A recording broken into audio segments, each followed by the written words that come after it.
I wear these scars like a mask, hiding the man I was, revealing the monster I've become.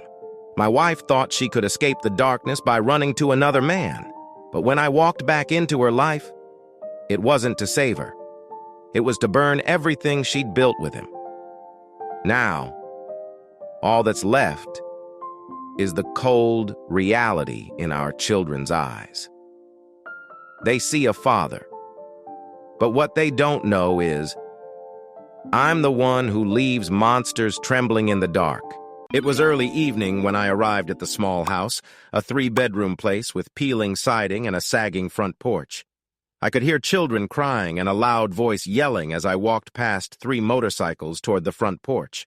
As I crossed the patchy yard, 2 large men in Purple Pranksters Motorcycle Club jean vests stood up to block the torn screen door.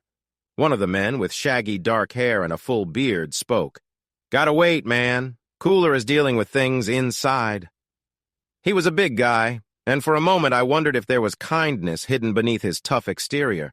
The small black 1% patch on the front of his vest suggested otherwise. The other man, bald, stood next to him, looking indifferent. I dropped my eyes for a moment. The voice from inside the house grew louder. "I'll teach your child to behave." The sound of a child's wail followed. At that, I raised my head and made eye contact with Shaggy, allowing him to see the scars on my face. He paled momentarily, shifting into a more guarded stance. Someone, likely my oldest son, must have been sharing stories about our situation. Maintaining my composure, I adopted a friendly tone. "Sorry, man, she may be his partner, but those are my children." Shaggy seemed open to a conversation, possibly even understanding. He had a Ranger Regiment tattoo on his forearm. Maybe there was common ground to explore, but the other man on my right had other ideas. He lunged at me. "We told you to wait!" I sought patience, but none came as I reacted defensively. The moment his hand made contact, I restrained him quickly.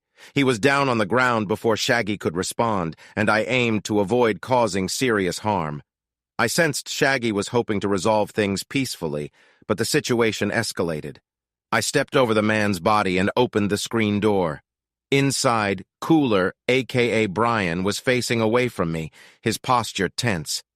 Anne, my ex-wife, stood protectively between him and our 3 children.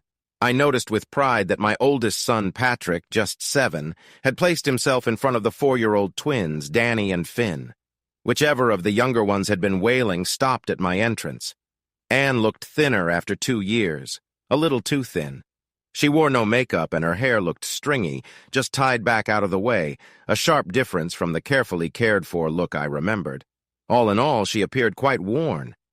Anne's unswollen eye widened as she saw me. While the children had seen the scars and damage to my face when my brother had brought them out, I had refused to see or talk to her again after the injury. Part of that was to buy time. She had known me too well, so she experienced the full effect of seeing me, right along with the surprise of my disfigured face. I knew how I looked, with the scars on my face and the deeply ingrained tan of years spent under a tropical sun. I appeared much like what I truly was, though few would want to accept that. Cooler noticed her shock and glanced back at me. We had never met, but I could see recognition appear in his expression. I approached him as he turned around and swiftly took him down. Like many who underestimate others, he thought his size was an advantage, which might have worked if he had any real training. Once he was subdued, I looked at Anne and decided to adjust my original plan of just taking the children. She had defended them, indicating she wasn't entirely unworthy of consideration. "Get in the car with the children, now!" I kept my mask up, hoping she saw me as merely an angry ex-husband. If she chose to resist, she could remain behind. She decided to come with us. As she stepped forward, I stopped her with a raised hand. She tried not to look at the scars on my face, but couldn't help a quick glance that reflected a mix of emotions. "Give me the vest." She wore cut-off shorts, a tank top, and a small vest with a logo on the back. Still unable to take her eyes off me, she removed it and handed it over as if it were a burden. The children smiled at me as she ushered them past. I ensured Brian stayed down for a few moments to reassert control, then dragged Cue Ball and Shaggy into the house and dropped them onto the worn couch. As I brought them in, I caught sight of Anne sitting in the passenger seat of my car, trying to maintain a calm demeanor as she spoke to the children. She was conscientiously avoiding eye contact with me. The children, however, seemed to find the whole situation amusing, clearly having no fondness for Cooler. I had zip straps ready to secure their hands. After a few minutes, all three of my guests came too. I remained vigilant, keeping my mask in place. When they were alert, I deliberately snapped Brian's pinky finger to ensure I had their attention, then stood before them. She's no longer involved with you or the children. If you see them, you go the other way. If I hear of anyone from your group near her or the children, it will not end well for you or anyone associated with you. Brian shot me a furious glare, tears welling in his eyes, still trying to grasp the gravity of his situation. She left you. You're not her husband anymore. Good. They were buying the vengeful husband narrative. I nodded. While she may no longer be my concern, those are my children, and they need their mother. She's doing her best for them. You should appreciate that if she hadn't intervened, things could have been much worse. On my right, Cue-Ball shook his head. You gotta buy her out. It's how things are handled. I finally turned to him. Sure, Cue-Ball, how many broken bones will that be? Let's start with fingers. He turned an interesting shade of green. They didn't negotiate that hard. They must have had at least 20 unbroken fingers between them before they agreed to my terms. I burned her vest in front of them. We had a long discussion, or rather, they did. I grabbed an expensive pair of Oakley sunglasses off a wobbly end table as I walked out, and Brian actually tried to object, albeit weakly. Hey, take her, but those are mine. I stopped and looked at him. Sorry. Cooler. Do these guys know you got the nickname because you repaired air conditioning in the Army? I'm taking them for Anne.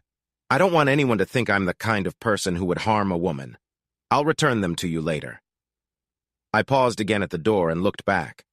I don't know if she's using anything, but just in case. Anyone who provides her anything, whatever it is, will deal with me. I'll also come for you. No warnings, no negotiation. Spread the word. As I walked back to the car, I reviewed everything. That had been the longest conversation I'd had with anyone in months. It looked solid. The mask had never slipped. They thought I was human. I sat down in the driver's seat of the car, handed Anne the sunglasses, and headed out to the highway. Anne said nothing. She just put on the sunglasses and stared down. I listened to the children talk, but, relieved of the stress, all three of them fell asleep within a few minutes. Anne didn't even ask where we were headed, seemingly lost in her own thoughts for the next 2 hours. She was holding her arms tightly, hunched over, as if trying to conceal the past events that lingered with her. That made me a little concerned, so when she wasn't watching, I discreetly examined her arms as best I could. There were no marks, so at least she hadn't fallen that far. She'd left me over 2 years before. I was gone too often, with many late-night calls and departures. I was training all the time to be the best. I was the best. Everybody has a role on the team. I wasn't control or demo or the team sniper.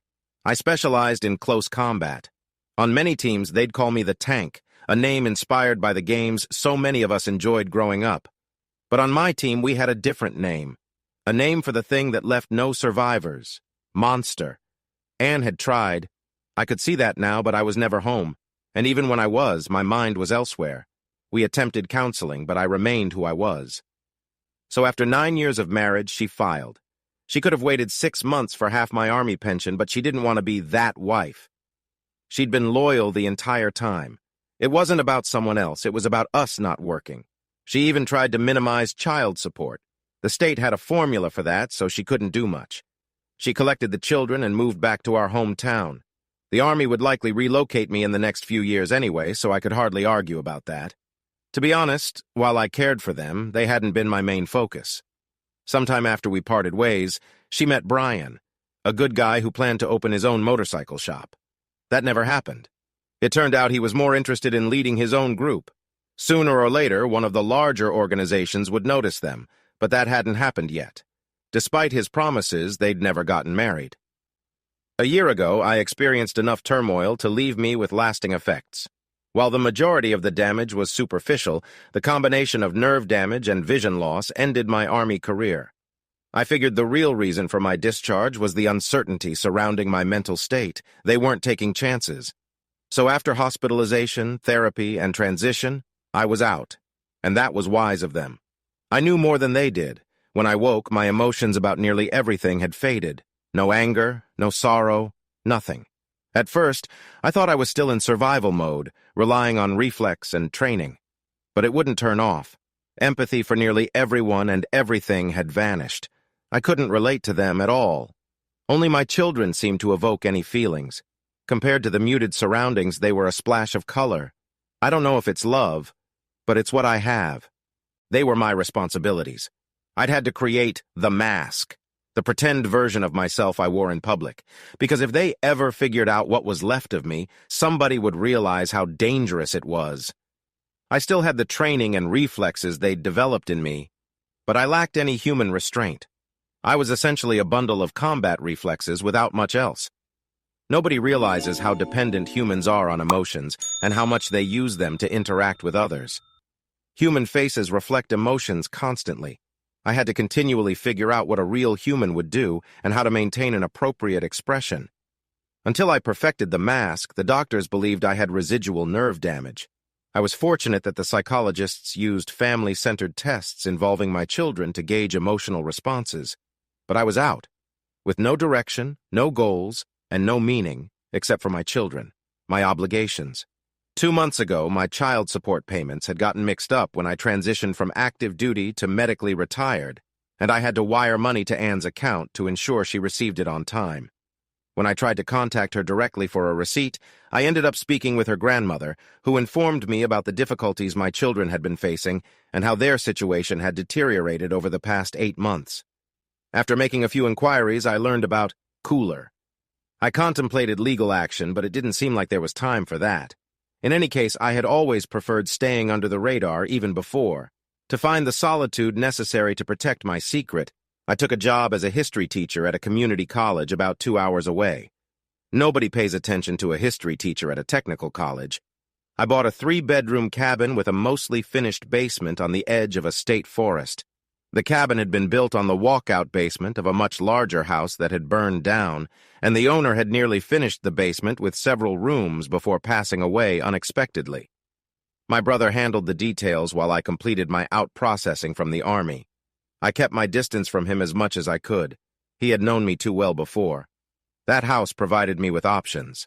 I decided that the boys could share 1 bedroom, and Danny would have another for the first few nights. Once I repainted the large basement, everyone could essentially have their own space, along with an extra kitchen, a big pantry, a workshop, and a TV room. Initially, I had planned to simply take the children and leave their mother where she chose to be. However, when the moment came, I realized I couldn't leave their mother behind, as that would send the wrong message to the children. They would want me to ensure her well-being. Irony.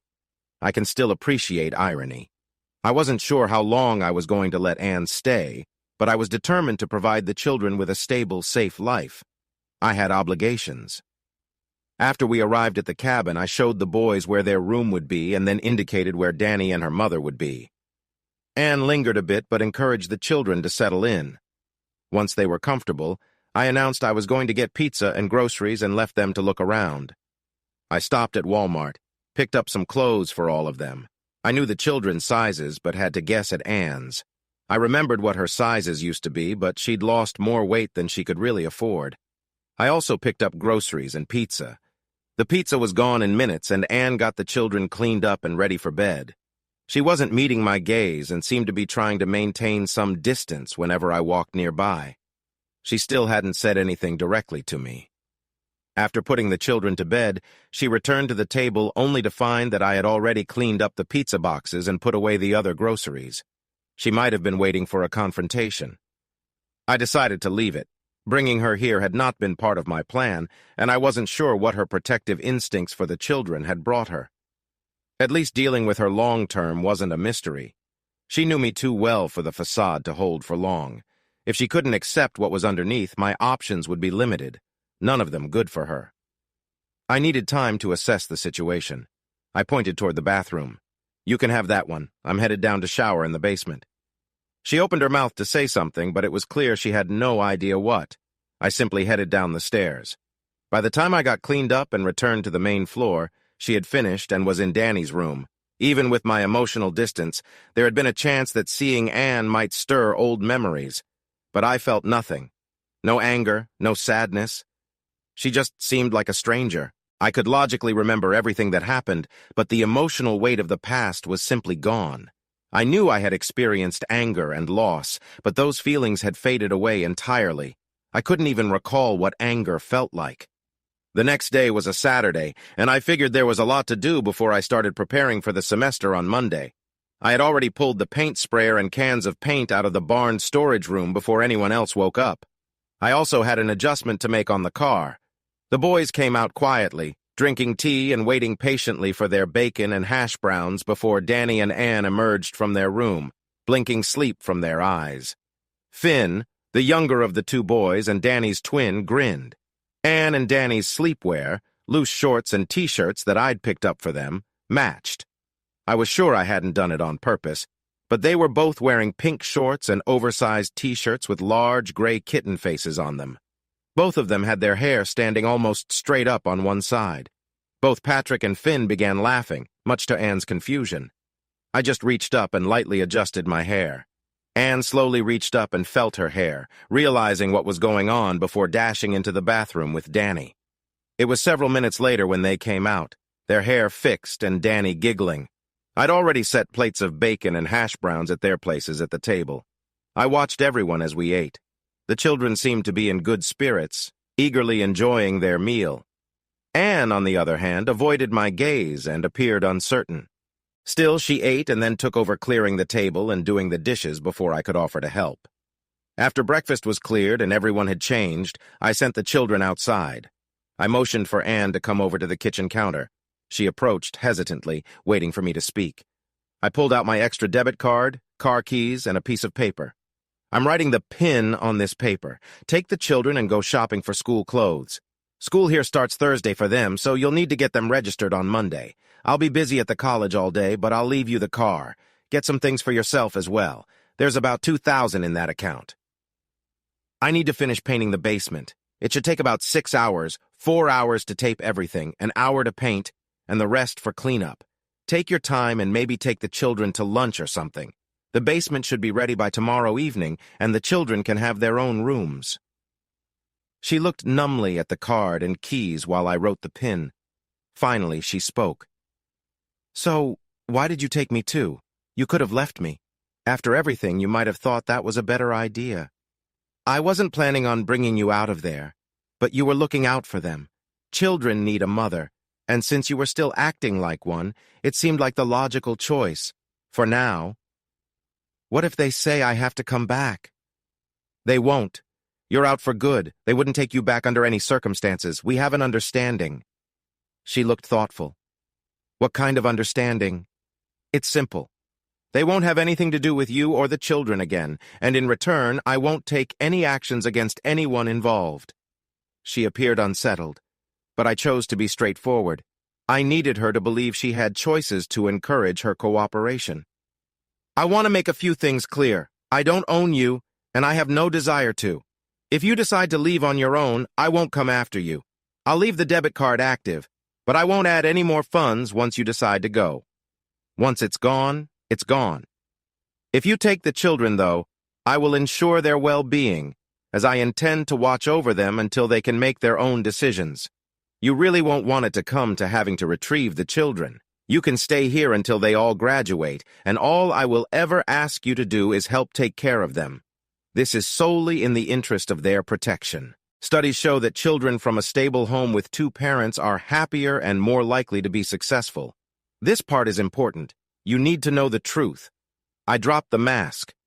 From her expression, she could see the change, but she didn't run. Good. Maybe she'd survive this after all. I could use help to maintain the mask. After this happened, I pointed at the scarring on the side of my head. I've lost nearly all capacity for emotion. I have no feelings about you at all, good or bad, except concern for what you've put the children through. Your decision-making for the last year or so has been less than optimal. I paused as she considered this, now to give her a choice. The only real emotions I seem to have at all now are those directly connected to my children. I will not tolerate anything that negatively impacts their lives. I could use help taking care of them. That was a lot for her to take in, and I could see her pondering her options. She made her choice rather more quickly than expected. Shaking her head, she said, "I don't have anywhere else to go, my parents. They don't want anything to do with me." At that moment, she may not have realized how challenging her situation was. I had a means of protection, something I had taken from someone else. Its cold presence mirrored my current state. I had taken it to ensure my secret remained safe, and I could not afford for her to leave. Best to change the subject. "We apparently do need to get one of your tattoos removed. According to the discussions yesterday, it is mandatory when a woman leaves their social club for any reason. Removal is customarily done with a belt sander, but unless you have your heart set on that, I think we can just get laser removal." She paled, and her hand instinctively moved to cover her tattoo. The tattoo was a small emblem that carried significant meaning, and I could see her realization wash over her as she understood that I likely knew about it. I held my hand up. "We can set it up with a reputable tattoo parlor in town. There are a couple, including a pleasant-looking one at the mall. Or maybe they can cover it with a different kind of tattoo if you prefer. Either way, it is likely to be somewhat uncomfortable, but a lot less trouble than if somebody finds out you still have it now that you are out." The conversation quieted a bit after that, and she headed out with my 3 children. I reminded her to wear the sunglasses until she could buy some. Her bruising was quite noticeable now. The day went more or less as planned, with the repainting and cleanup completed on time. I waited to see if she would run. She wouldn't get far. The gas gauge was rigged. She'd get less than 40 miles before it ran dry, and the tracking device would indicate her location. All I would need was a starting point. The car pulled up not long after I finished, and the children spilled out, bubbling with excitement over all their new things. It seemed to take forever to unload the clothes, books, and other necessities from the car, but a light supper was soon prepared, eaten, and cleaned up. The children insisted on showing me their school clothes and other items before heading off to bed. Anne seemed a bit down, trying to keep a cheerful demeanor for the children until she put them to bed. I was sitting and paging through a book in one of the 2 big wingback chairs by the fireplace when she settled into the other. She looked troubled, and I vaguely remembered that this was usually a sign she had something on her mind that she needed to discuss, though she might not want to. I considered letting her sit there without saying anything, but I decided that asking would be a good way to understand how she was adjusting. "Something wrong?" she began, although it wasn't directed at me. "Everything is wrong. I was stopped twice by the police to see if I needed help because of my bruising. They were just doing their job and trying to assist. Sure, but where were they yesterday? Or 2 weeks ago when I had my last bruise? Or 4 months ago? Or a year ago? Just because I was part of that situation, everyone was okay with me being hurt? But today, while I am wearing regular clothes, everyone wants to offer assistance." I didn't respond. I was sure this wasn't over. "Then I went to the tattoo place in the mall, and the person there told me I would have to get permission to get it removed. Like somebody owns me." Which was pretty much what the tattoo meant. But there was no reason to point that out. She already knew it. Then she told me that even with permission, she wouldn't help me without a health test from a clinic. I thought that was probably a good idea. There was no telling what she could have picked up. I let her reflect for a moment. "The tattoo artist is taking precautions to ensure her place is secure. As for the tests, I'll try to add you to my family health plan at the school. I can tell them it was part of the divorce agreement. As long as I pay for it, they won't care. The children are still on my military plan." For a brief moment, she looked at me with disbelief and a hint of frustration. A woman who has had numerous partners in the past should probably be tested anyway, which seemed obvious, so I remained silent. A few seconds later, she seemed to reach that conclusion herself. She blushed slightly, a capability I was surprised she still possessed, and looked down for a moment. I could probably use a checkup anyway. I haven't seen a doctor in a while." The next few days were busy as the children started school, and Anne managed to slip in a doctor's appointment. She didn't share the details, but since the results required her to take a course of antibiotics for 6 weeks, there was clearly a concern. We also moved the children into their separate rooms downstairs, adjacent to what I thought of as the TV room, but which Anne referred to as the family room. Surprisingly, Anne kept the room upstairs for herself. 2 weeks after I brought them to the house, I received an email from the man I called Shaggy. I'd left a note with a cutout email address and told them to box up Anne and the children's belongings, and I would let them know where to meet me for the pickup. Shaggy's real nickname was Bear, and from the email his real name was Ed McManus. It seemed another associate's nickname was Wrench. I designated a truck stop on the edge of their town for the meeting. With only a few boxes to transport, I took the pickup truck, arriving early to ensure a smooth exchange. Fortunately, Bear made sure everything was loaded without any issues. Before he left, he spoke with me a bit. "Everything I know about is in there. A lot of her things are gone. Cooler probably sold them a while back, so it's mostly the children's belongings." He paused. I also received a call from a woman who said she was a tattoo artist and was asked to remove a club tattoo. She described Anne, so I told her to go ahead. "As far as I can tell, we're done, but if something comes up, just email.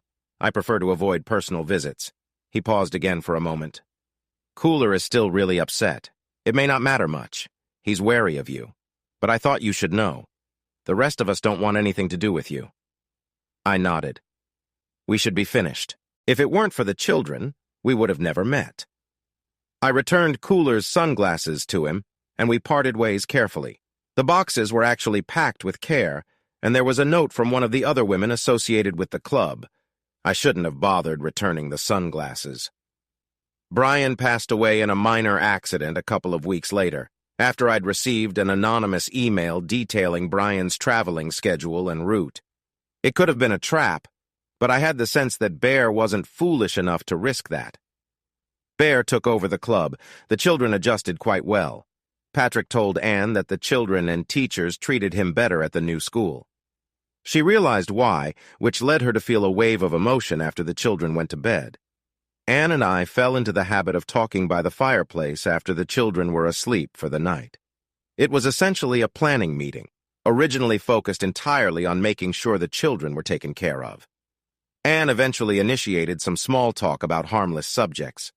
I participated to maintain a sense of civility, but it never went beyond that. It proved I was incapable of developing any emotional bond beyond those to my children. Anne recognized fairly quickly that it wasn't an act. About 6 months after I moved them to the house, Anne left a medical report on my nightstand stating that she was clear of any health concerns. That night, she quietly came into my bedroom and joined me for a brief moment of companionship. She slipped back out to her bedroom afterward, but apparently that was enough. 3 times a week, Anne returned. Every week. A couple of months later, she came to me with a proposal. "The children are old enough to think our living arrangement is a bit odd. If I move into your bedroom, we can maintain the appearance of a normal relationship until they graduate college. I'm not trying for anything more. I understand your feelings. I know who you are. I'm here until the children graduate." I agreed. It certainly simplified everyday life. Everything indicated she was in for the long haul. My lack of interest in building a personal life at the college was assumed to be because of my family man status. She attended every social event and played the supportive partner. She became part of the facade. She also requested to take courses. She eventually earned her RN, then her RPN, and began working at a small health clinic for women. She also studied psychology with great enthusiasm. I understood her motivations but saw no reason to stop her. At the house, we coordinated every day, made plans, solved problems, and pressed on. Time passed. We cooperated on every level. We made a perfect team. The children had no idea what was going on, just as we planned. It was easy to act. We went on vacation together, even purchasing a small vacation house in the islands for yearly visits. The Colonel and Top from my old unit were there. Top even had a bar, the Shack. They'd known the more difficult side of me pretty well and hadn't really seen me outside of work, so they had a hard time seeing through the mask. On reflection, it was easy to see why Anne and I worked well together. She was, at best, damaged goods, with little faith in humanity, including herself. Fortunately for her, I wasn't really human anymore. I really hadn't made plans past the last graduation. I figured Anne would move on and try to salvage what she could of her life. She'd kept her end of the bargain and supported the children with everything she had, and kept my secret. But a year before Danny graduated college, she announced her engagement to an earnest young law student. 3 weeks later, Anne came up to me after dinner, carrying a bundle of folders, and handed them to me. There were at least a dozen studies on the importance of grandparents to the success of grandchildren, another gleam of light in that gray void. Obligations. It appeared we would be maintaining our fiction for quite a bit longer. Anne speaks I live every day on the edge of uncertainty. Don't feel sorry for me. I don't feel sorry for myself.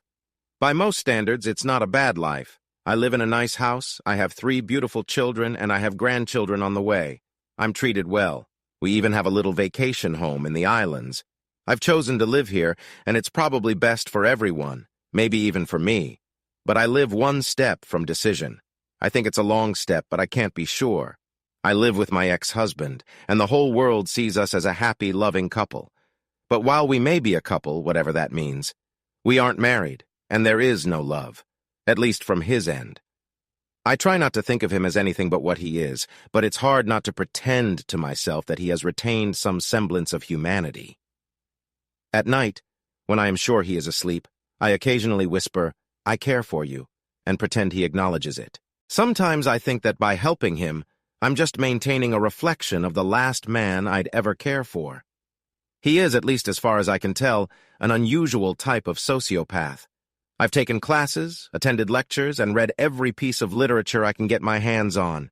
With one glaring exception, he exhibits little or no emotion and no empathy. The exception is our children, and I am sure the grandchildren.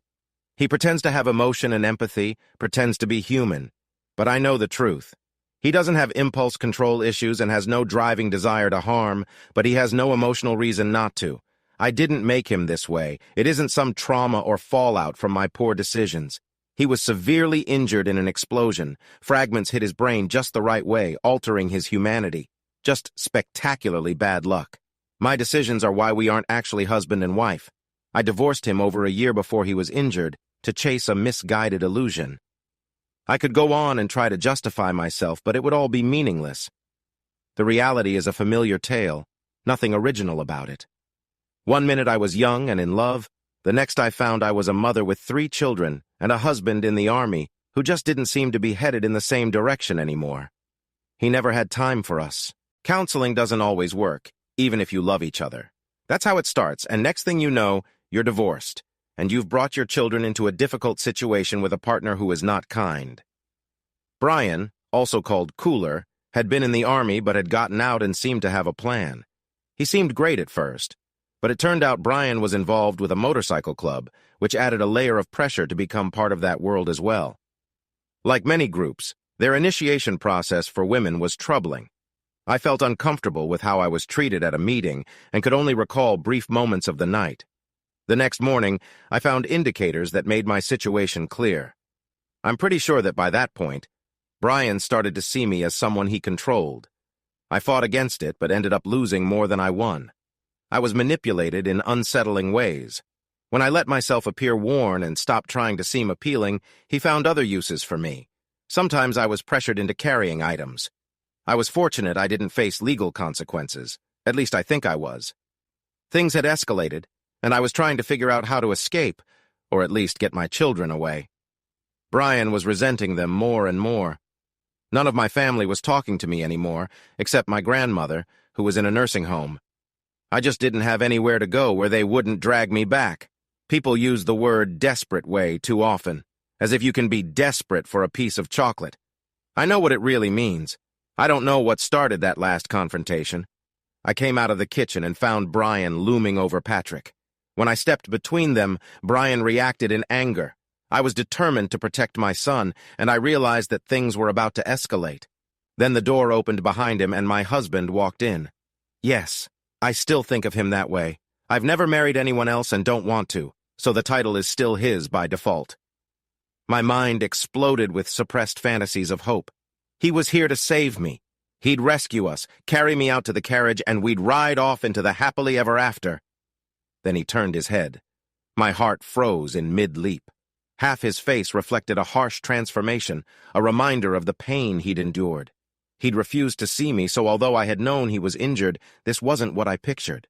I thought Patrick had exaggerated. I don't know what I was expecting. Maybe a limp and one pristine scar down the side of his face, like in the movies.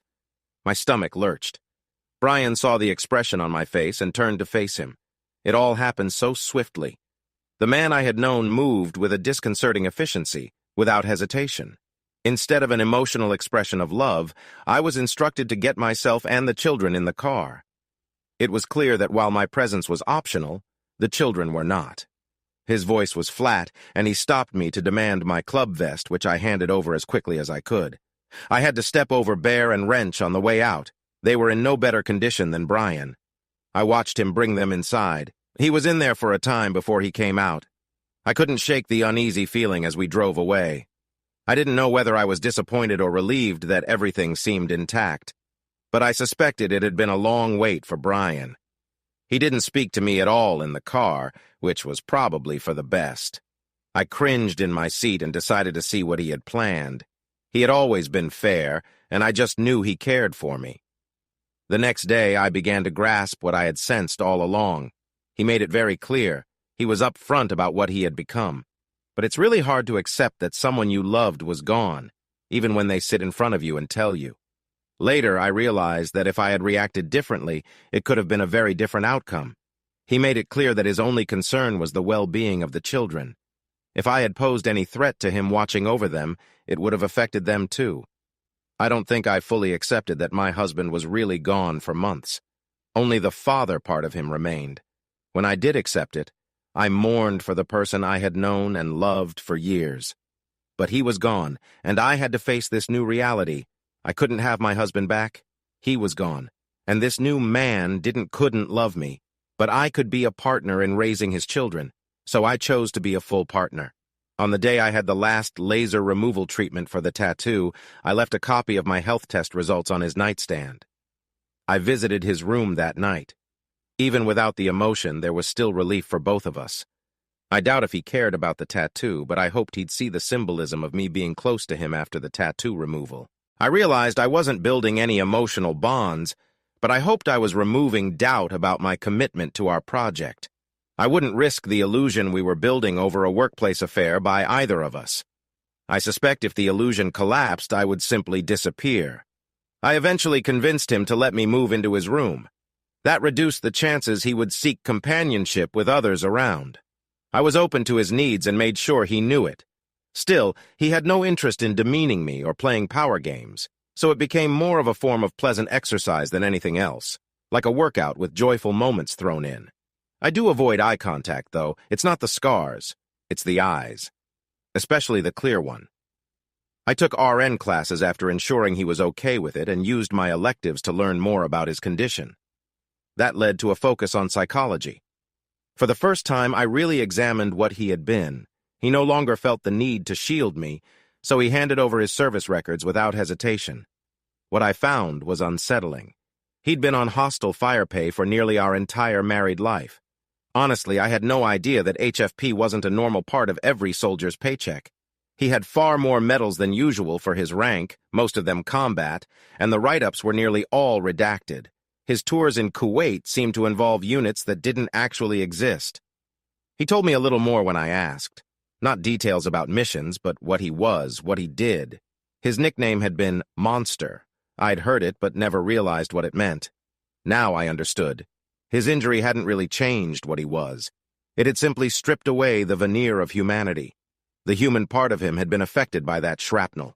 All that was left was the highly trained, very experienced monster. The irony is that people meet him and try to do the right thing. They look past the scarred exterior to see the real him. But the scarred exterior is the real him. The humanity is a mask. If you cross him or threaten the children, you'll find out.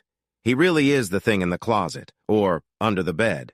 Open and close that medicine cabinet. I dare you. There are benefits.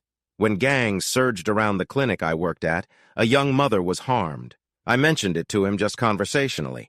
There was a sudden and unexplained rush of young men admitted to local hospitals, severely injured. None of them was able to identify their attacker. I heard they were too terrified to talk. Some faced serious consequences, and a house or two burned down, and the problem went away. I knew what was likely to happen when I told him about the incident. That neighborhood was too close to the children's school, and I wondered if that made me a monster too. 3 individuals attempted to rob us one night when we were walking down the riverfront to a restaurant. We managed to handle the situation discreetly and never discussed it again. He's not the only one out there, but individuals with less resolve would do well to avoid him. There have been others. I'm not even sure how many anymore. I've been present for some. I'll admit I have a little fascination with observing him in action. It's not like the movies at all. No flashy moves, no flurries of actions, and it never lasts very long, just a fleeting moment. There's an elegant, relentless simplicity to it. And despite how unusual it sounds, I'm drawn to him more than at any other time. I can even look into his eyes. Maybe I'm the only one here with shadows. He is what he is, a finely honed instrument with a singular focus. But I've directed that focus knowingly. If it helps, I've been very, very selective, mostly. And I always try to find other solutions to problems before he steps in, and he allows me to do that, mostly. I do my best to help him maintain his facade. It's important for everyone. In many ways, he's the perfect partner. He provides well, is supportive of my career, is great with children, never forgets to take out the trash or mow the lawn. He even helps with laundry. Despite my worries, I am certain he'd never stray, no matter how alluring a situation might be. He takes me to dinner twice a week and even brings home flowers. He can even cook, because that is the mask he wears. Like most charming individuals, he can be engaging when he chooses. You'd most likely never know, but I do. I know that if there ever comes a day when he sees me as a threat, or even just as someone without purpose in his life, that's the day I stop having a place in his world. But as I said, don't feel sorry for me. We have grandchildren on the way. After bringing the kids and Anne to the cabin, I realized that getting them away from Brian was just the first step. Life here was going to be different, and I had to figure out how to make it work. Anne was still the mother of my children, and having her around changed things. I needed a plan, something that would keep us all safe and give the kids a stable life. The mask I wore to hide what I had become felt heavier, but I couldn't let it slip. Not now. I had heard the stories all my life. Cain, Pele, Maui, Kamapua'a, heroes, villains, tricksters, monsters, and spirits. These tales are part of growing up in Hawaiian culture, woven into life and the ocean. They always felt far away from a different time and place, lost in the past and the rush of modern life. They had always felt distant, until one day I found myself meeting some of those legendary figures far from the ocean, on the mainland, in a place I never expected. When Christina Aguilera's Dirty began to play, I moved to the liveliest part of the dance floor. With a quick motion, I caught PG's little black overshirt in the air, checking that her outfit was still okay. She wore a small silver top, a black skirt, and her usual shiny dancing boots, this time in silver, and grinned wickedly as she spun back into the crowd. After a year, it had become a routine. She would find me at the end of the night to get her shirt back. I tucked it into my pocket. It didn't take up much space. Sylvia, the bar boss, was laughing and shaking her head as she looked down from above. I glanced at her, curious. "What?" She tried not to laugh when she looked at me. I towered over her. I'm just a little over 6.5 feet tall, and I weigh close to 300 pounds if I'm careful about what I eat. That made me a little smaller than my mom's side of the family. My older brothers are taller than me by a couple of inches. But I've kept in shape while they've let themselves go a bit, even though I have my own health issue. My dad was a white American, but my mom is fully native Hawaiian. Even though she was 1.5 feet shorter than me, Sylvia didn't seem impressed. "I think she likes having you around." "PG is friendly with everyone," I replied. "She thinks Molly and E are part of a balanced diet. We did our best to keep the club a safe place because keeping our license was hard enough without complications. The Crimson had a good reputation for being clean, and we wanted to keep it that way. Recently, we faced more problems. The police had been cracking down on some street activities which, while good in some ways, created a power shift. There were whispers about Anthony Montage trying to take control of some clubs for his own gains. I had been sending away his associates at the door quite often lately, so those rumors were probably true. But I wasn't too worried. I wasn't afraid of much. I grew up fishing for barracuda and ran into more than my fair share of sharks, including the big niuhi. Tourists who try to learn about sharks usually think there's only one word for them, which is mano. But just like the Inuit have many words for snow, we have different names for different kinds of sharks. Mano refers to the smaller, less dangerous ones. Niuhi are the truly dangerous ones, like the tigers and great whites. Once you see a few of those up close, not much else scares you. Even though PG wasn't my first choice for a crime boss, she always seemed full of cheer before she walked into a room. I sometimes checked her purse just to be safe. She took it in stride and joked when I didn't find anything. Sylvia smiled. That's true, but she trusts you, so keep an eye on her. That was part of our routine. PG, short for party girl, was sort of an unofficial mascot for the club. She loved to dance and was on the floor almost all the time. She couldn't stand to see anyone looking sad. Her real name was Danny, according to her driver's license, and she had a bright energy about her. She would happily approach shy groups and invite them to dance, making sure everyone felt included. She mentioned that she taught dance lessons, and you could tell she had the stamina of a pro. Tall and slim, she danced gracefully and shared her joy with everyone. Sometimes she pushed a little too hard with her dancing, and I would kindly remind her to tone it down. She would respond with a playful smile, always friendly. Everyone loved PG, and she was welcome at any table. I often helped her down from more than a few. We looked out for her because she was friendly with everyone, but often left without close friends, making her a bit vulnerable. So we made it our mission to ensure she got a taxi when the club closed. I glanced back to see her giving some dance tips to a shy girl who looked sad. I watched for a bit to make sure PG was encouraging her without overwhelming her. I could see the girl starting to loosen up and enjoy herself. PG just has that knack for lifting people's spirits. Syl pointed to the back of the club. The loading dock alarm is going off again. Nick says the rep can't figure out what's wrong. I shrugged. It's been doing this since I got here, at least a year. That technician comes down here almost every month. I'll check it out. I looked around the dance floor for any issues. It's my club on Friday and Saturday nights, along with PG. She has been a familiar face since I began working as security at the Crimson, a large, lively club in the city's center. The club used to be a brewery over 100 years ago. I started my job during my second to last year in law school, usually working 2 nights a week as the main security person at the club. I took my job very seriously. The other staff handled most everyday issues, but when things got out of hand, I stepped in.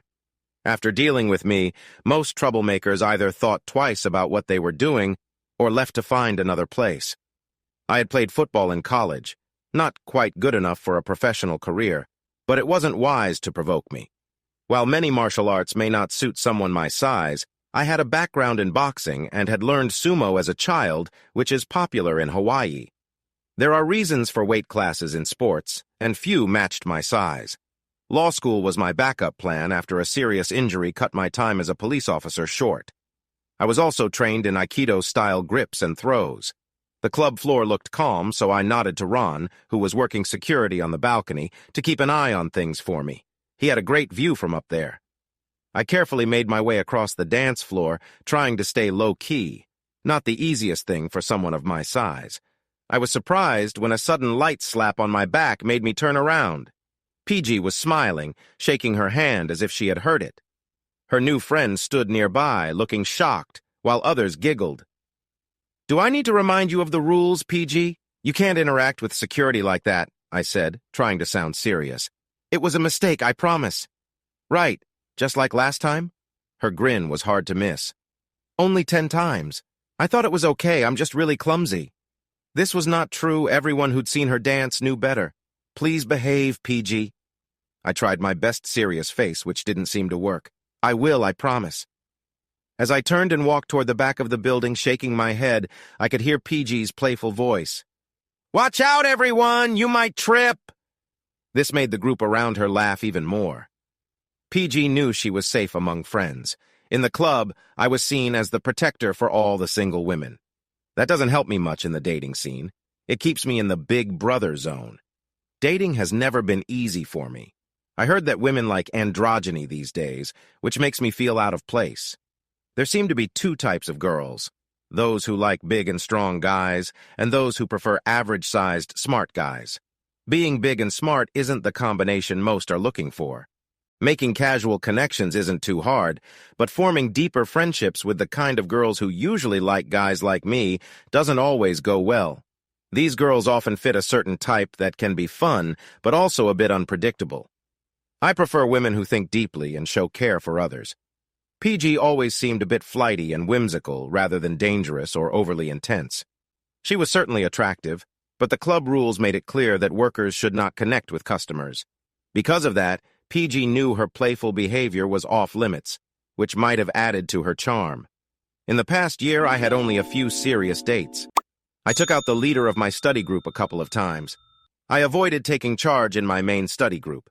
When a big guy like me tries to lead, others often see it as being too pushy.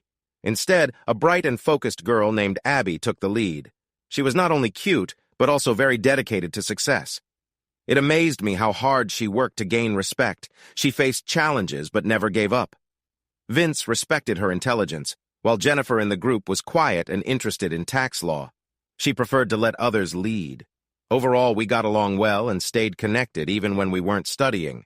The only time I saw Abby struggle was when her father had a stroke and passed away after weeks in the hospital. It happened during summer break, so she didn't fall behind in school. When she returned, she worked even harder and tried to stay positive. Tough, funny, and smart, Abby was pretty much my ideal friend. It was frustrating that we didn't connect romantically. It felt more like hanging out with a sister. We became great friends. We simply didn't have that special spark. I think she felt the same way. At least we both noticed it in time to keep our friendship strong. After Abby, I decided to focus on my studies instead of dating until I passed the bar exam. Whenever I had some free time, which is rare for most law students, I noticed there were always women with names that ended in I. I had more free time than other students for a few reasons. I've always been good at learning, and law school involves a lot of memorization, something I excel at. My mom says it's due to the Hawaiian tradition of storytelling, but since my older brothers struggled in school, I'm not entirely convinced of that.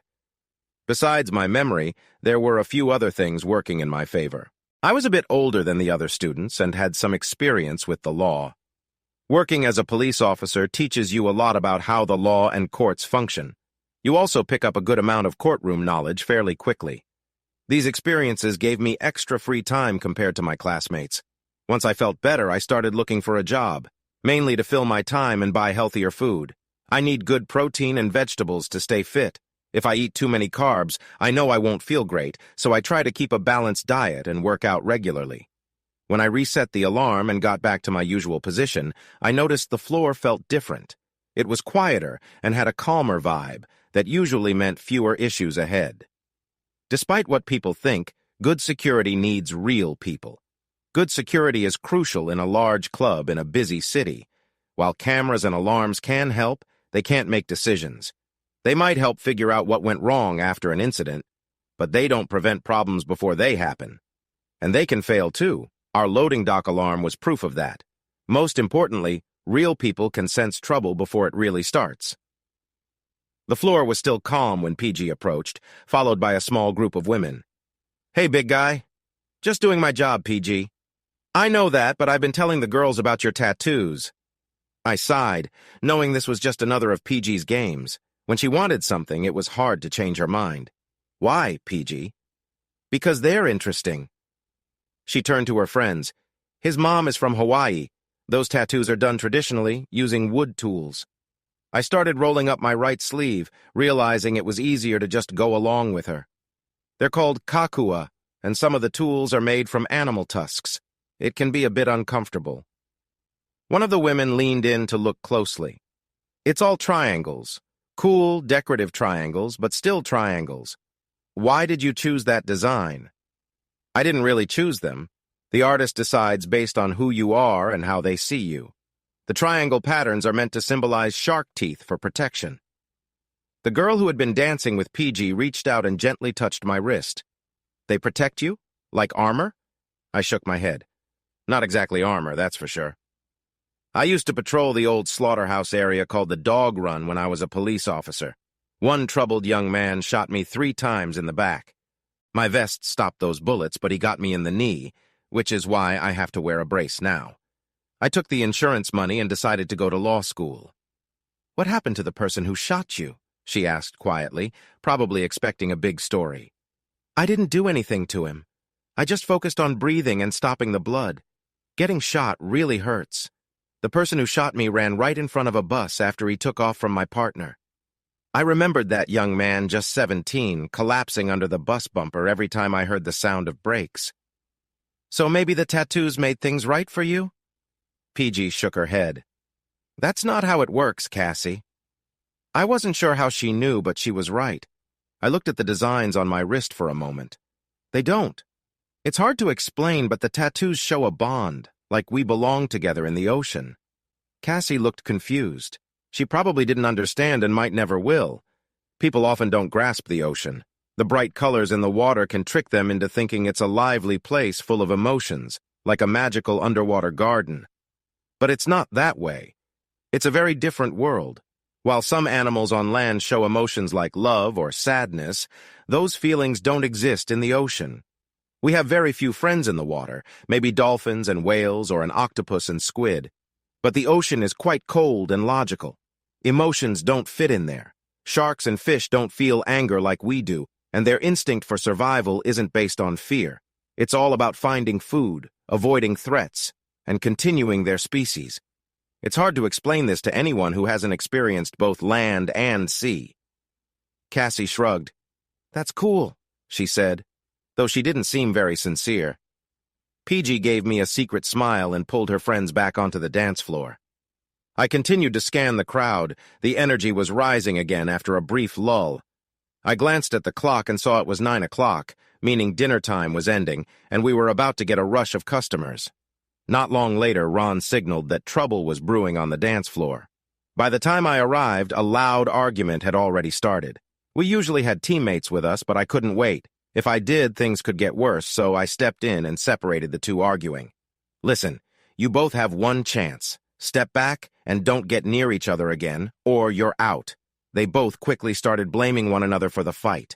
Enough already. If I wanted to hear this, I'd be working with young kids. They glared at each other from either side of me, but at least they kept their distance. Just as they started to pull away, something hit me in the back, causing me to stumble forward. I caught myself and turned around. Sorry. PG was untangling herself from a pile, stepping over a guy who was curled up, holding his wrist in pain. She managed to get away from him and stopped, looking at me with wide eyes. "It wasn't my fault. I was just dancing and he ran right into me." Her friend Cassie was supporting her and nobody else seemed to care. The two people who started everything slipped away before PG could explain more. Ron got to me first, since Nick was still back in the office when it all happened. He almost tripped over a pen that rolled under his foot. He picked it up and put it in his pocket. Nick and Ron helped me lift the guy off the floor and sat him down while Syl called for help. Ron headed back upstairs while I went back to my regular spot with Nick and explained what happened. PG said he bumped into her, and Cassie backed her up. But honestly, Ron stepped on that pen, so he could have slipped too. Nick frowned. "I should check with Ron. This might be our fault. I'll need to get a statement from the guy and see if he mentioned slipping." "Yeah, remember that other girl who said she got hurt stepping on an ice cube? Luckily, the cameras caught her exaggerating." He nodded. "That's why the insurance company makes us have cameras. They help prevent situations like that." Nick looked back to where the guy had been sitting. The chair was empty now. "Great. I'll ask Syl if she knows where he went." We talked about it until Ron came back down. He pulled the pen from his pocket. It's some kind of plastic spike. Nick took a look. It's a small self-defense tool, made of plastic. Not very good and mainly for poking someone. It could go right through our metal detector.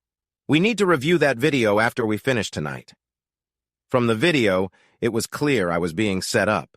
The two guys pretending to argue were trying to distract me while the third one moved toward me. PG showing up was what saved me from a serious situation. Nick frowned at the video.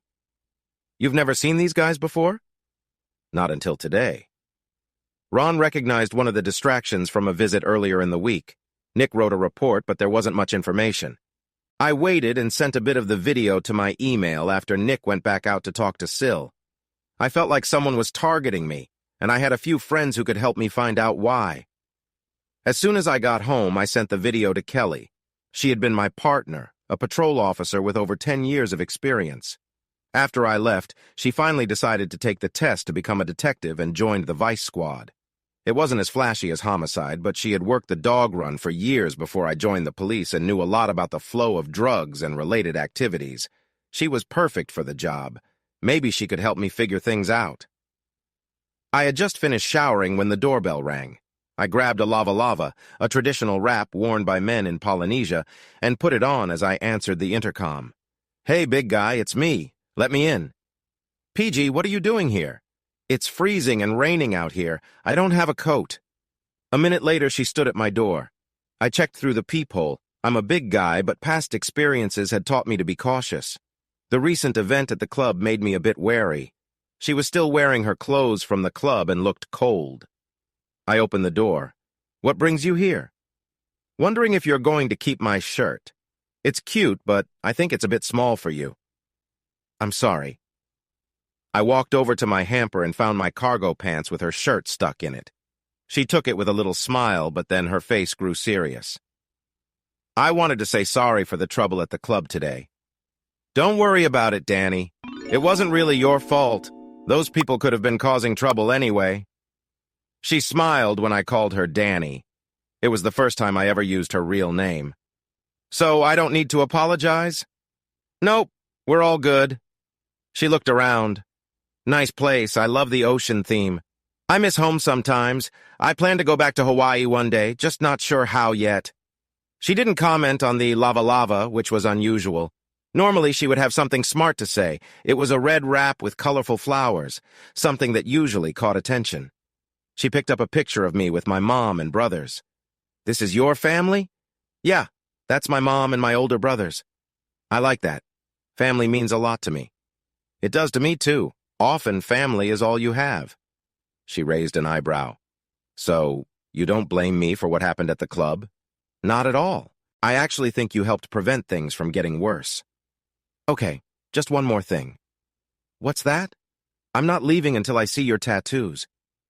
"Danny, I'm not sure that's a good idea. There are rules."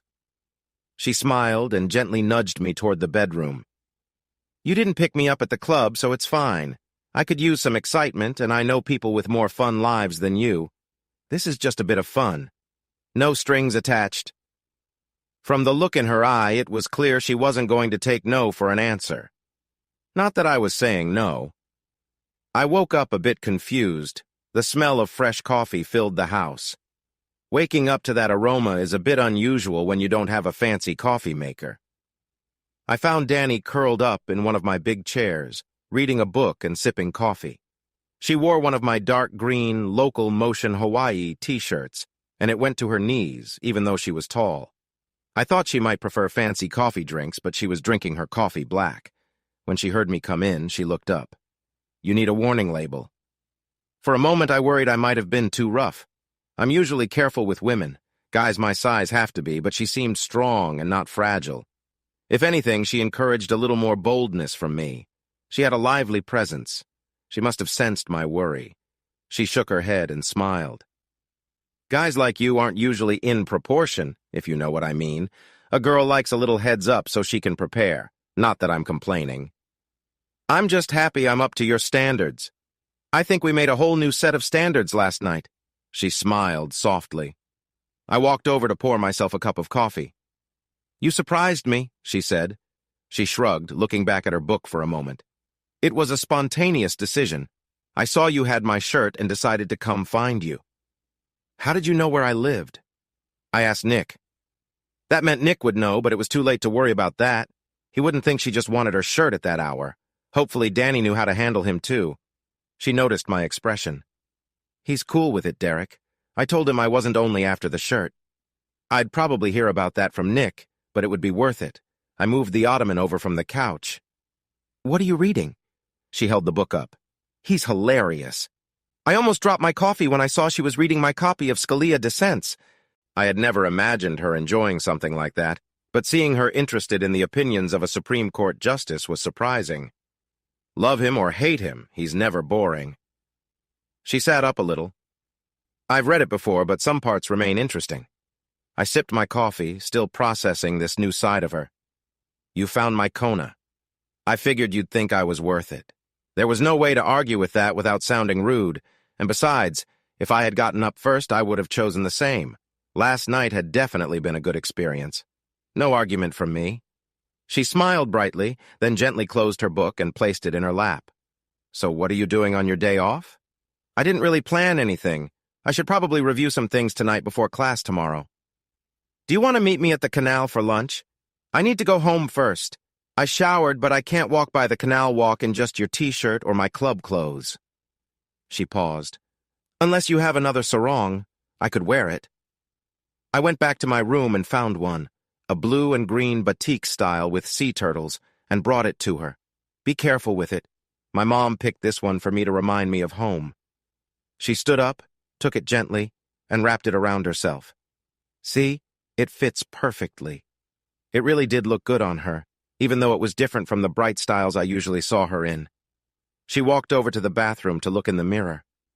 I'll need to be careful until we get to the walk, but I can grab some flip-flops at the little shop on the corner of 12th. It's probably just a couple blocks from here.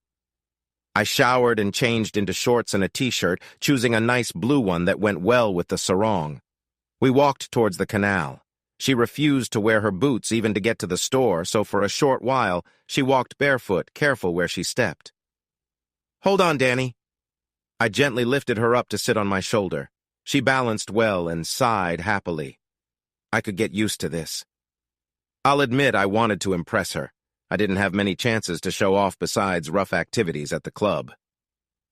I walked the 2 blocks to the shop while we chatted about light topics. People passing by glanced at us with curiosity. When I set her down outside the store, an elderly lady smiled at us. She looked at Danny and said, "That one's a keeper, dear. You won't even need a car." Danny laughed. I know, but I still have to pay for parking wherever we go. I shook my head. Just trying to be a nice guy. She placed a hand on my arm and became a bit serious. You're always a nice guy, Derek. I've known you for over a year now. That's why I showed up last night. Too many people can be hard to deal with. Well, I'm glad I was at the top of your list. It's not a long list. Like I said, there are too many difficult people out there. She picked up a pair of blue flip-flops and took out some money from her small purse. Where do you want to eat? The Thai place, unless you don't like Thai food. Her face lit up. I love Thai food, especially spicy noodles, pad woon sen. And she really did. While I enjoyed my red curry, she happily ate her big plate of noodles. She grinned when she caught me watching her. This is comfort food for me. We have a family friend who makes the best spicy noodles, and I've enjoyed them all my life. We chatted for a while, first at the restaurant and then while walking along the canal walk. Danny really valued her family. She loved her mom and her brothers, calling herself a devoted daddy's girl. He always supported us kids. Many other dads were busy or not interested. Dad never missed a lacrosse or baseball game. He always made time for us. Did he scare off your boyfriends? A brief shadow passed over her face but faded quickly. I think my brothers scared most of them away. Dad got hurt serving in the army, and he has scars that can make boys nervous. I thought no one would ever ask me to prom. Really? As pretty as you are? That seems hard to believe. My dad was called Monster before he got hurt. He can seem pretty tough. Well, I would have asked you out if I had the chance. Says the guy who wouldn't take a chance after I flirted with him for almost a year. Maybe I was waiting for the right moment? She smiled, but it faded quickly. I like you, Derek, but I'm just looking for fun right now. I can't commit to anything serious. Though I never thought of her as relationship material, her words felt wrong. But she looked serious about it. That's fine. I wasn't looking for anything serious until I passed the bar anyway. Her smile looked a bit relieved, though still hesitant. So what are your plans?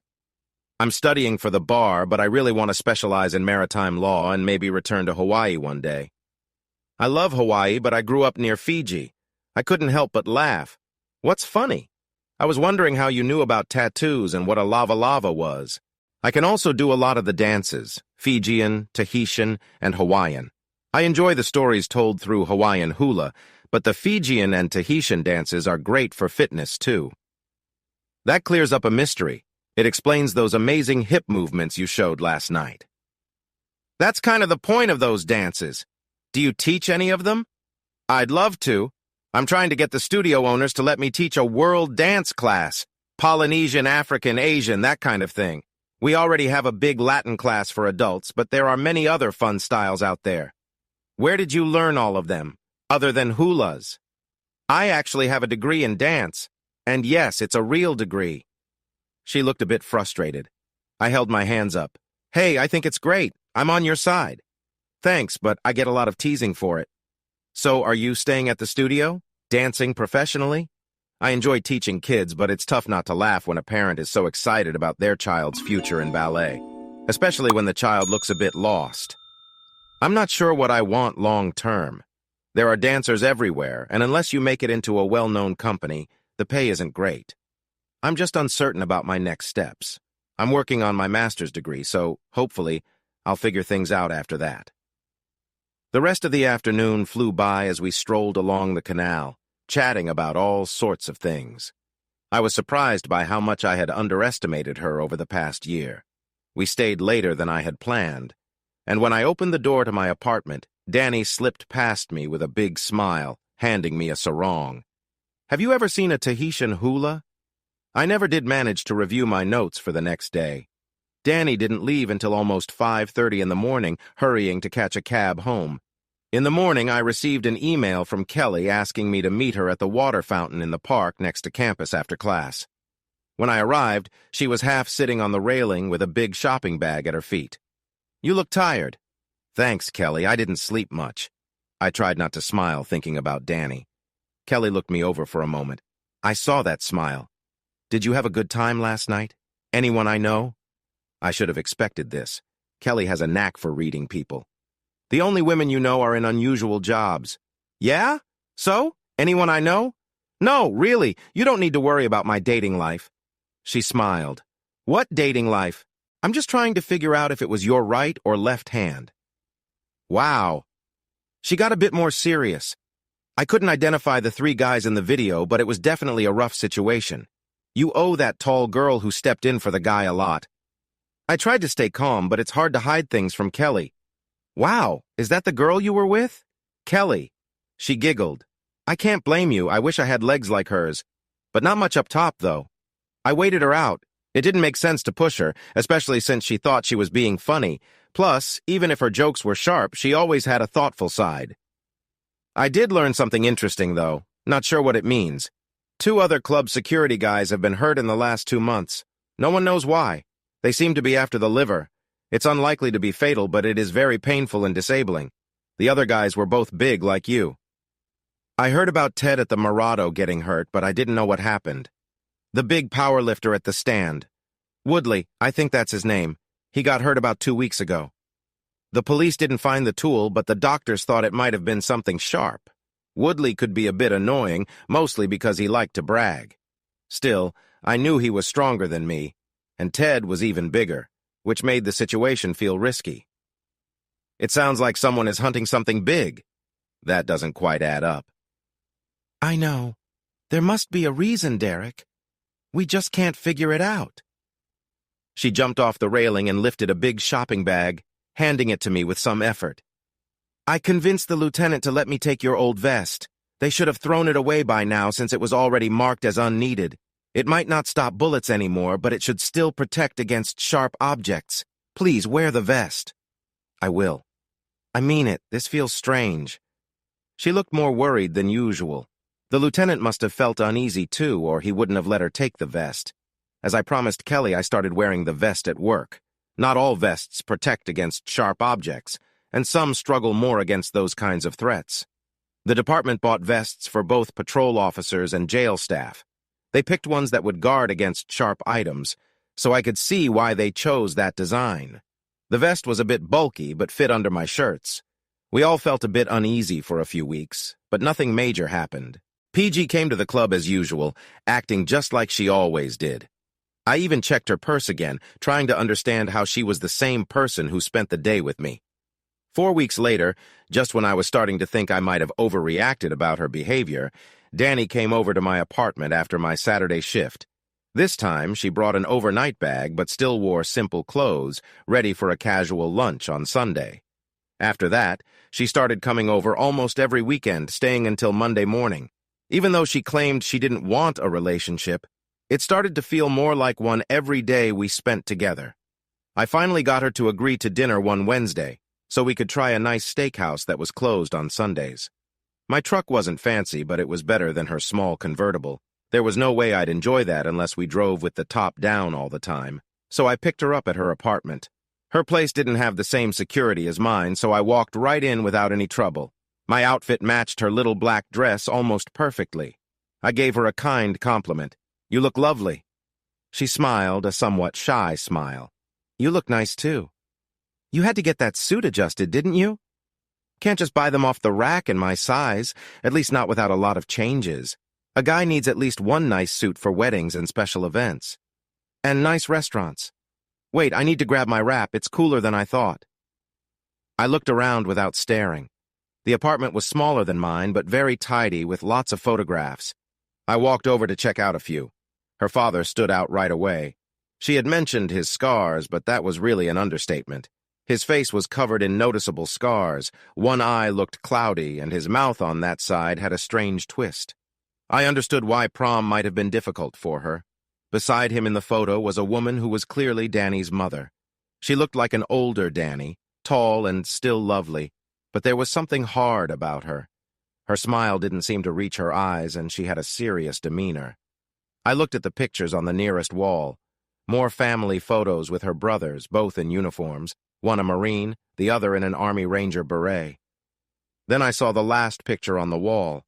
Danny and a blonde woman wearing matching outfits, with their arms around each other's shoulders, each one holding a tropical drink up to the camera.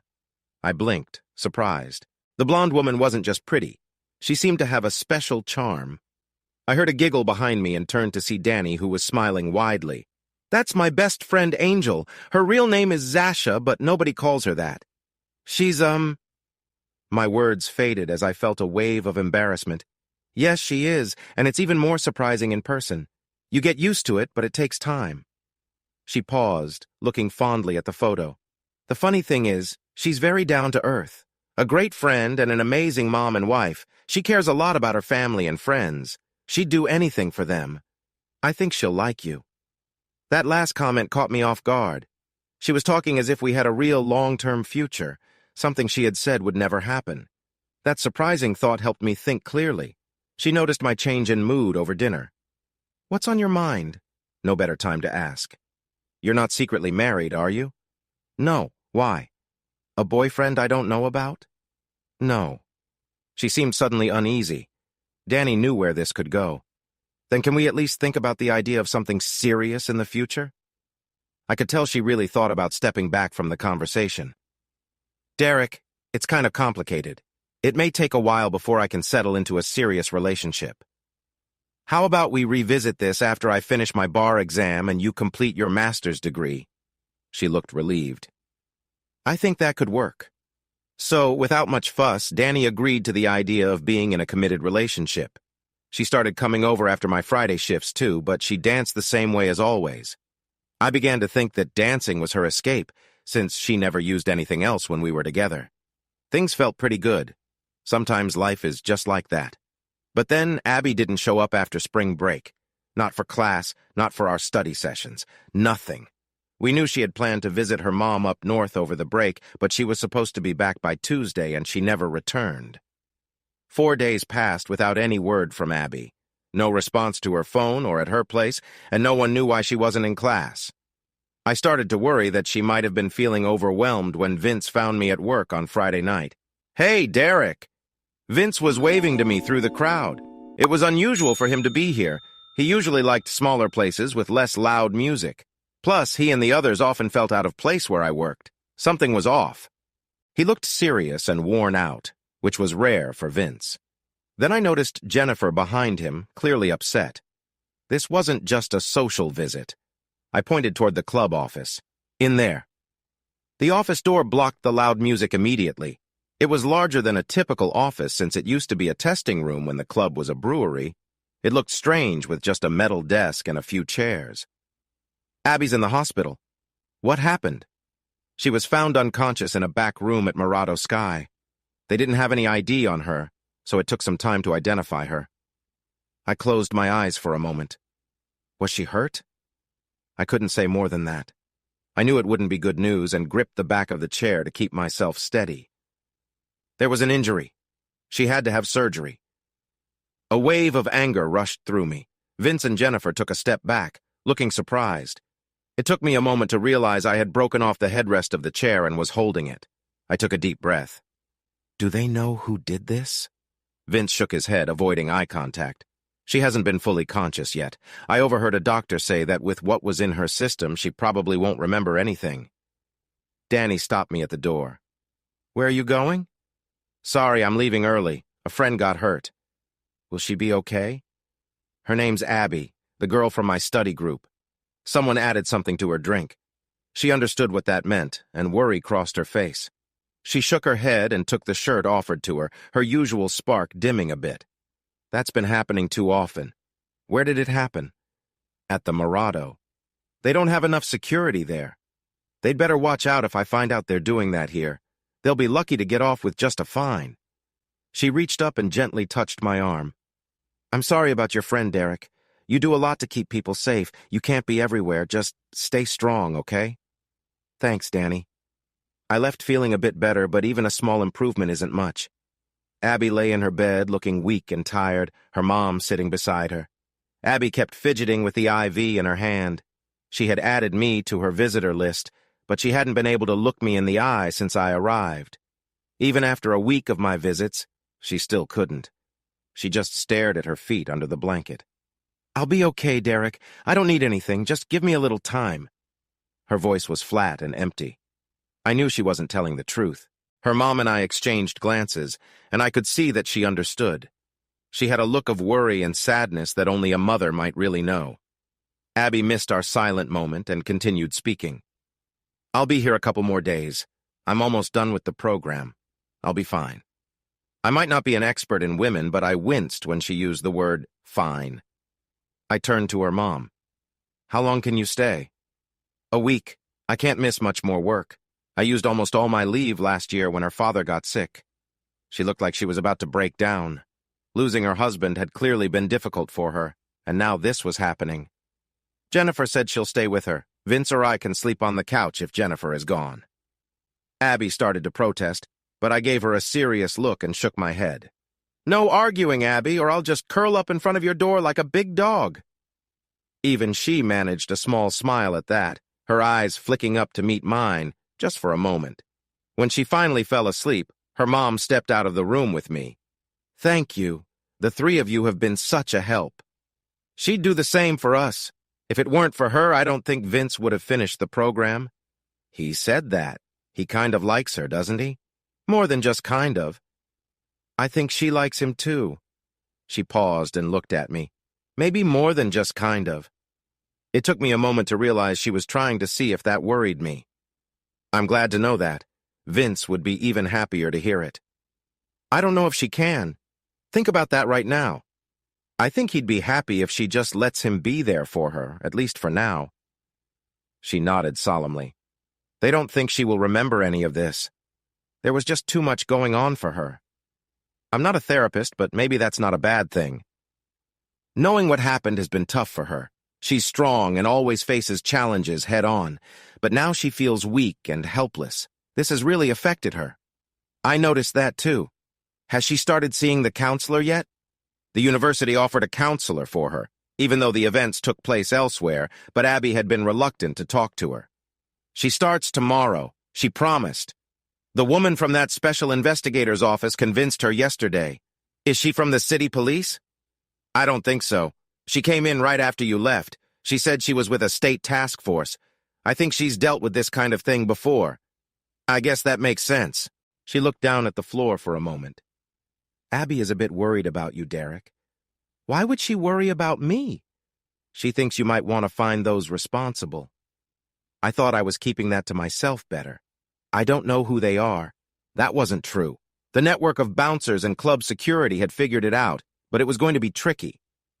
Derek, I'm not blind, and I don't know you as well as Abby does. You're going to keep searching until you find them. I tried to act relaxed, but it didn't feel right. No one should treat my friends like this, but I'll try to let the police handle it. She looked at me closely. You need to do more than just try, Derek. Abby would feel terrible if you got into trouble. Justice, not revenge. I'll stay out of trouble. I had a good idea of what had happened, even if Abby couldn't remember it. A decent investigator would have figured it out quickly. I still had friends at the department, and the bouncer network was ready to help. We were all affected by this. Abby returned to town a little later than expected on Monday. She decided to stop for food at the Morado. Unlike the Crimson, they had a full kitchen and were known for tasty and affordable tapas. Abby loved those and had eaten there many times, especially since it was on her way into town. I had already checked the Morado's video footage. While it wouldn't lead to any arrests, it showed 3 guys in their 20s hanging around Abby as she ate. At one point, they approached her table to talk to her before she sent them away. You couldn't see much on the video, but shortly after that, she started to look uneasy. Since she had only drank lime water, it must have been the drugs. They must have gotten her when she tried to go back to the bathroom. The video camera in the hallway was knocked out of place earlier that evening and only showed the wall. Maybe not for Abby directly, but they clearly intended to hurt someone. There were stories that similar things happened at a few other clubs, though the other victims weren't as badly affected. It felt very troubling. Those who do this usually take girls away from clubs where there's a smaller chance of being caught, where a roaming bouncer might not notice or call for help. From the reports, it seemed Abby was deliberately harmed while she was unable to defend herself. The real worry was who was behind it. The video wasn't clear, but the clothes and behavior were all too familiar. Anthony Montaigne had a nephew named Joe Dunham, who called himself Joey D. I hadn't interacted much with him, but others had, often with trouble following soon after. He acted like a famous rapper, copying his style and attitude. He usually hung out with 2 friends whose names I didn't know, referring to them as his sidekicks. They spent time boasting about themselves and annoying people nearby, all while spending money freely. From what I'd heard, Joey D wasn't particularly helpful to Tony Montana, but his wife had a weakness for him and convinced Tony to give him a job. What that job really was remained unclear, and most of us believed Tony mostly paid him to avoid further issues. The police brought them in for questioning, of course, but there just wasn't enough evidence. I wasn't looking for a legal conviction. I just wanted a chance to set things right. All I needed was a little time and a slip-up on their part. I ended up waiting longer than I thought I would. After their questioning, Joey and his friends stayed away from the clubs for a while. They probably figured that the police, dealing with their own problems, would focus on them. That's a reasonable thought if you're guilty and self-absorbed enough to think others are mainly concerned about you. It likely didn't help that they kept acting in ways that drew attention. I knew I was tense. I had always enjoyed fishing, but not in the usual way. I preferred spearfishing, where I could catch fish easily. Danny handled it well. She didn't just help lift my spirits. She also invited me out to dinner one Tuesday after I picked her up from the dance studio where she taught. That was a bit different, since between my classes, her classes, and the dance classes she taught, we hardly saw each other during the week. Mandy's Dancers and Dreamers was a lovely place on the 2nd floor, with high ceilings and plenty of windows. It was filled with many 5-year-old girls, all in groups, wearing pink leotards with purple sleeves, like a room full of flowers. The teachers, including Danny, wore matching leotards, purple with pink sleeves. They moved smoothly through their classes, making gentle tips for improvement. Danny gave me a small smile as she took care of her students. A somewhat busy-looking woman in her 40s approached me and stopped nearby. "Wow, she said you were tall." She looked me over. "I can see why Danny didn't want you coming during the daytime. All those active parents in the aerobic and dance classes, you would have had quite a challenge. I'm Amanda, by the way." "Derek, nice to meet you. You're about 15 minutes early. You can wait here or in the parent waiting area." She pointed to a doorway next to a mirrored wall. "We keep parents there so they can watch through the one-way mirror without distracting the kids." I decided to lean against the wall and watch. Danny's grace stood out as she guided her little students through their steps. I found her movements fascinating. They were almost hypnotic. When the class ended, the instructors began directing their students into the parents' waiting area, checking off each child's name as Amanda handed them over. One of Danny's young dancers stepped away from the line and stared up at me. "Are you a giant? Like Shrek?" Danny came over. "Carly, this is my boyfriend." Carly looked at Danny with wide eyes. "Your boyfriend is a giant?" I couldn't help but laugh while Danny tried to explain to the curious girl that I wasn't a giant. I bent down. "Giants can be good friends. Watch." I stood up and playfully stepped behind Danny. She tried to hold back a smile, but it wasn't easy. I lifted her onto my shoulder. "See, she gets to ride everywhere like this."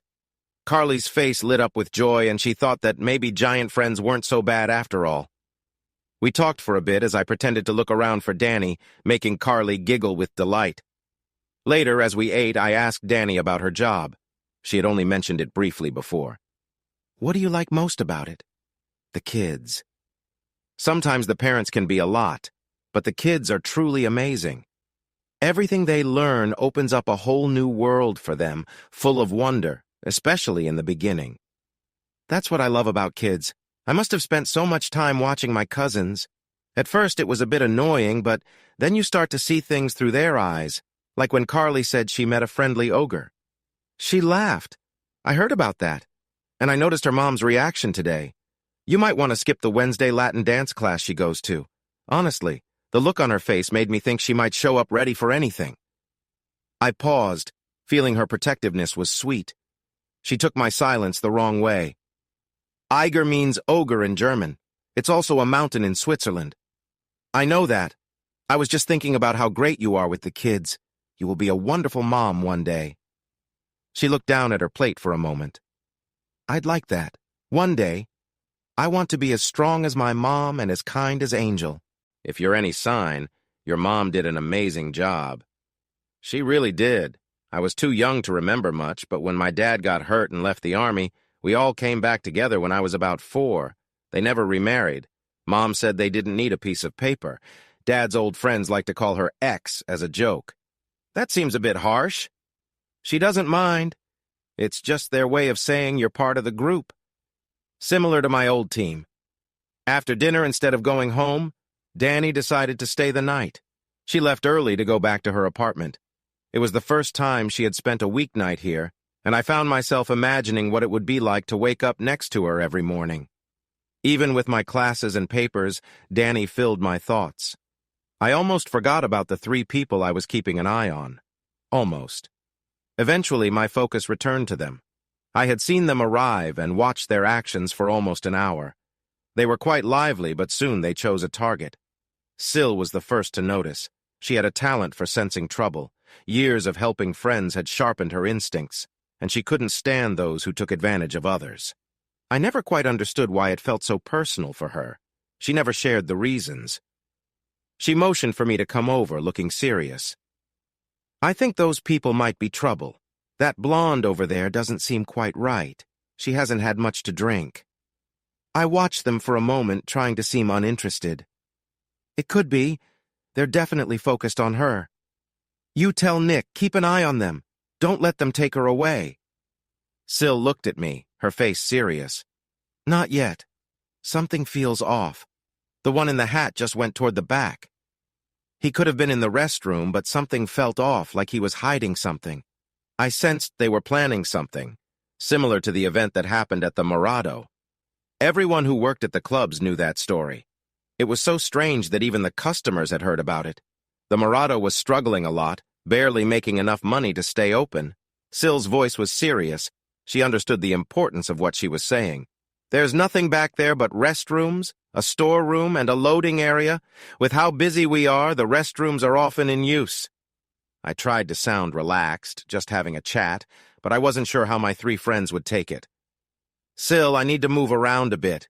We need to catch these guys in the act. If I don't keep moving, they might see me. Let me know when they make their move." "Got it."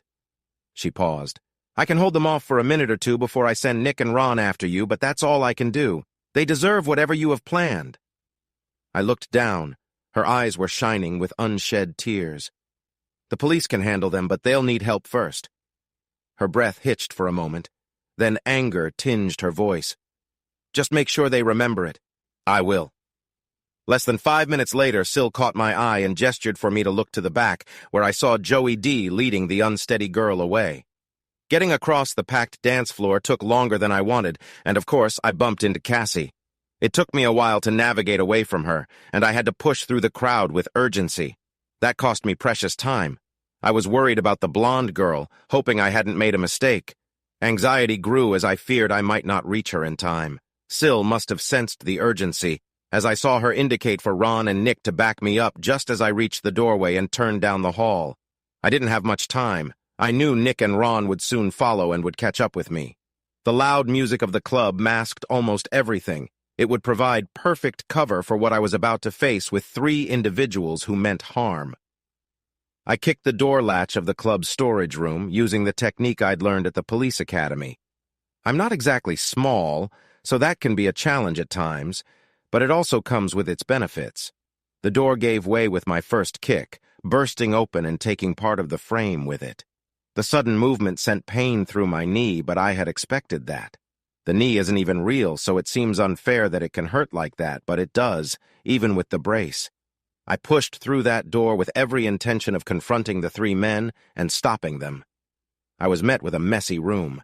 The blonde girl Sylvia was worried about was slumped in a corner, still dressed but completely unconscious and appearing safe, gently snoring. Joey and his 2 friends were not so fortunate. They were hurt and struggling to breathe. Joey's eyes were open but rolled back, showing only the whites. Nick rushed through the door with Ron close behind. "Wow, Derek, how did you—" He paused. "You didn't do this yourself. What happened?" I raised my hands in confusion. "Nick, you need to call the police." I glanced around. "And get some ambulances, too." Once we figured things out, Nick came over. "I saw you turn that corner. We were less than 30 seconds behind you." I lost sight of them for maybe 3 or 4 minutes at most. I lost track of Joey and the girl earlier. No one came past me from the loading dock either. When the police and ambulances arrived, Nick and I got a chance to talk. The paramedic is listing injuries like it's a serious incident. Broken bones, a concussion, and serious internal issues. One of them covered the camera in the hallway with black paint, so I have no footage. The camera was already dark, so unless someone looked closely, they'd never notice the paint. What about the loading dock? The person who did this might have escaped through there. Nick frowned. That camera hasn't worked right in a month. It's useless. I think the whole loading dock system needs fixing. All the other alarms and cameras work. Entry, main floor, upper deck, office, restroom, hallway, just not the loading dock area. Even with the chaos, I felt a sense of relief seeing the 3 responsible for the injuries taken to the hospital. That relief didn't last long. I soon noticed I was mostly alone on the floor. Strange for a Friday night. I couldn't see Ron or Nick. The place was packed, likely with a lot of former customers. I wandered over to the bar. "Sil, what's going on? Nick and Ron have vanished." "I don't know. I've been too busy to even notice. Someone could walk a parade by and I'd probably miss it. I'll keep checking around, but keep an eye out while I figure out what's going on." I searched the loading dock, storeroom, and floor again, but no luck. Finally, I found them in the office. Not that it helped much. The first thing I saw was a weapon pointed at me. It looked like a type of handgun, but I wasn't paying much attention. Anthony Montaigne sat behind the desk with a couple of men beside him. 2 others stood by the door. One of them signaled for me to close the door behind me. Nick was tied to another chair while a larger man loomed over him. Nick looked bad with injuries on his face. Ron was huddled in a corner, a big bruise forming on the side of his face. At first, he seemed out cold, but I thought I saw a flicker of an eye peeking out from barely closed lids. The man holding the gun motioned for me to move back, keeping himself close to me. "Get back against the wall. You're a big guy. If you cause any trouble, I won't think twice about hurting you." He looked me up and down for a moment. "I mean it." He took a small step away to my left while another man stayed close to the door. Tony Montaigne leaned back in his chair. "We were just telling your boss how things need to work around here. My people need to operate freely. We have a product to sell, and your customers are a great opportunity." "The ones causing trouble? They were your people, right? Take out the tough ones guarding the club, and everyone else starts worrying more about their safety than doing their job." He tilted his head. showing amusement. That's right. I studied him for a moment. What was the plan at the Morado? I know your nephew tried something like that here. His smile faded a bit. I want the Morado for myself. It's a perfect spot for us. The owner thought selling his successful club wasn't a good idea, but it's not making as much money now. My nephew, however, is a problem. He doesn't have a clue what he's doing. I need other clubs to sell our product. Idiot. He shrugged. Someone has to face the consequences of what happened to him. He ended up pretty hurt, and now he's going to have to learn basic things all over again. I shrugged. That wasn't us. It might have been if I had found him first. But he would have remembered his mistakes for a long time. I could feel my anger rising. The guy with the gun noticed it and shifted a bit, gripping his weapon tighter. The big guy by Nick seemed to notice me as well, like a bull spotting another bull in a field. Tony Montaigne smiled grimly. I know it wasn't you. I have the police reports. I know some people there, but it didn't matter as long as everyone thought someone had paid for it. From the way he was looking at me, it was clear who he thought would pay. I understood this, too. Tony wouldn't talk with us unless he was sure there was no one around to witness it. I started thinking about how I could get over the desk and take him down with me. Suddenly the door swung open. Laughing and stumbling, Danny came in, struggling to keep her balance, followed by loud music from outside. She looked around, confused. Sorry, I was looking for the bathroom. She shook her head a little. I don't feel so good. Danny wobbled slightly as the man next to me moved to grab her arm and close the door behind her. She closed her eyes tightly. I think I'm going to. She suddenly bent over, holding her knees and making heavy breathing sounds. He let go of her arm and took a step back. Nobody wants to be in that situation. Tony Montana shook his head, clearly irritated. Come on. Danny looked up and caught my gaze. This wasn't like her. She didn't seem like the cheerful friend I knew. Her face was tense and emotionless. Then she straightened up, turning to the man by the door, her arms moving confidently. Two objects appeared in her hands with sharp clicks. Everything felt still for a moment. It was probably just a second. Then she sprang into action. She was a blur as she moved quickly toward the man, striking him with precision. I could hear the sound of the impact. I had never seen anyone move like that. It felt almost unreal. The man with the gun stared in surprise, then began to aim at her. It was a mistake. I grabbed the gun, stopping its motion. I adjusted his arm in a way it wasn't meant to go. I silenced his protests as I took control, pulling the gun from his grip. Just then, I saw Danny spring towards another opponent, the man she had just hit, falling to the ground. The bigger guy near Nick was trying to shake off Ron, who had latched onto his leg and wouldn't let go. Tony was pushing back in his chair, trying to pull away while one of his men moved to stop Danny and the other began to react. Danny moved with purpose toward her next target. He didn't stand a chance. She struck quickly and firmly, her movements unyielding, while the other man raised his weapon in panic, forgetting everyone else around him. I still had the gun I'd taken, but I was holding it by the barrel, knowing there was no way I could use it before he could reach her. I did the only thing I could. I dove between them, trying to protect her with my body. Even as the impacts hit my back, I caught Danny by the waist and pushed her away from the danger. She landed lightly, rolling back to her feet with amazing grace. As if she had planned the whole thing, she quickly swung one of the rods toward the attacker. It made a quick sound before hitting him on the side of the head, making him fall down. The worried look on her face changed when she turned to me and turned into a cheerful smile as she saw me getting up and moving toward her. She began to speak, but her words were interrupted when the office desk collided with us. It hit us hard, pushing us against the wall. I lost hold of the rod, and I heard it slip away on the floor. I took a moment to gather myself. I grabbed the edge of the desk, planted my leg under it, and lifted. Danny was slumped against the wall, her nose bleeding and looking weak. She was trying to open her eyes, but was struggling to focus. The big man finally broke free from Ron.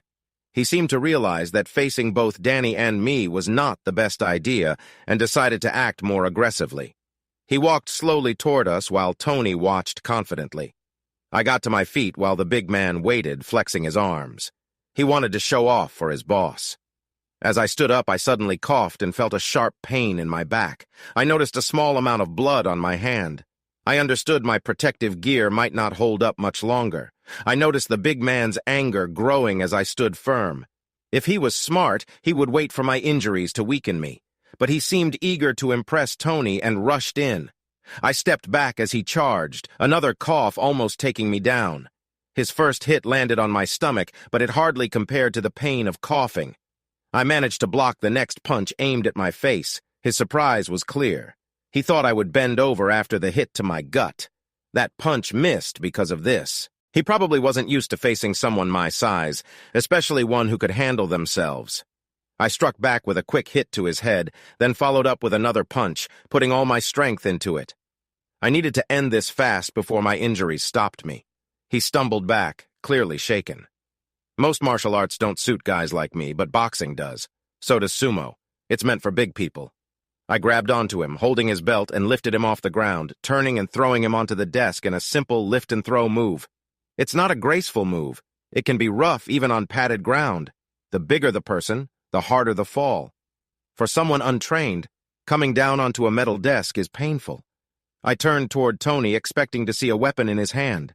But he stood still, hands raised. Danny was ready next to him, holding a rod in one hand and something else pointed at him. I paused, coughing. The corner of Danny's mouth turned down. She hit him, and he fell to the ground. "He looked like he was reaching for something," she said. I gave a weak laugh and spat on the ground. I thought the same thing. "Hey!" Nick turned toward us, one eye almost shut. "I know it's been a long night, but I'd rather not stay tied to this chair. We need to call for help." Danny, watching me, pulled a small knife from her boot and started to cut Nick free. He rubbed his wrist. "Derek, this is Danny Wolf." My vision started to fade, and a ringing started in my ears. He wasn't making much sense. "I know her name, Nick. We've talked before." "Derek, this is Special Agent Danny Wolf from the State Office of Special Investigations, Criminal Investigations, Narcotics Division." I stared at her. It made sense after what I'd just witnessed, but I was struggling to understand. She looked at me, worried. "I'm sorry, Derek. I began to say something, but I wasn't sure what. The blood loss and shock were wearing me down. I saw Danny rushing toward me as the darkness closed in around my vision. I spent almost 2 weeks in the hospital. I was lucky. Only one bullet got through my vest, and it was slowed down a lot by the protective gear. I had a few broken ribs and a minor lung injury. Danny came by often. She had a slightly broken arm and a mild concussion. She never stayed long and seemed unsure of what to say. She avoided every question I tried to ask. Nick said he was sorry for not keeping me updated. He had been brought in because he once worked for Danny's boss. She needed help at the club. He hid her gear in the restroom inside one of the dispensers. She would walk right past security and go straight to the bathroom. He also made sure the loading dock cameras and alarms were off so she could get in or out when needed. My mom wanted to fly out, but I convinced her not to with a promise to visit after I left the hospital. Ron was actually in worse shape than I was. His injuries might keep him in the hospital for months. On my last morning at the hospital, I woke up to a familiar face. A slender, older black woman with light green eyes sat in a chair beside my bed. I knew her gaze. "Good morning, Derek.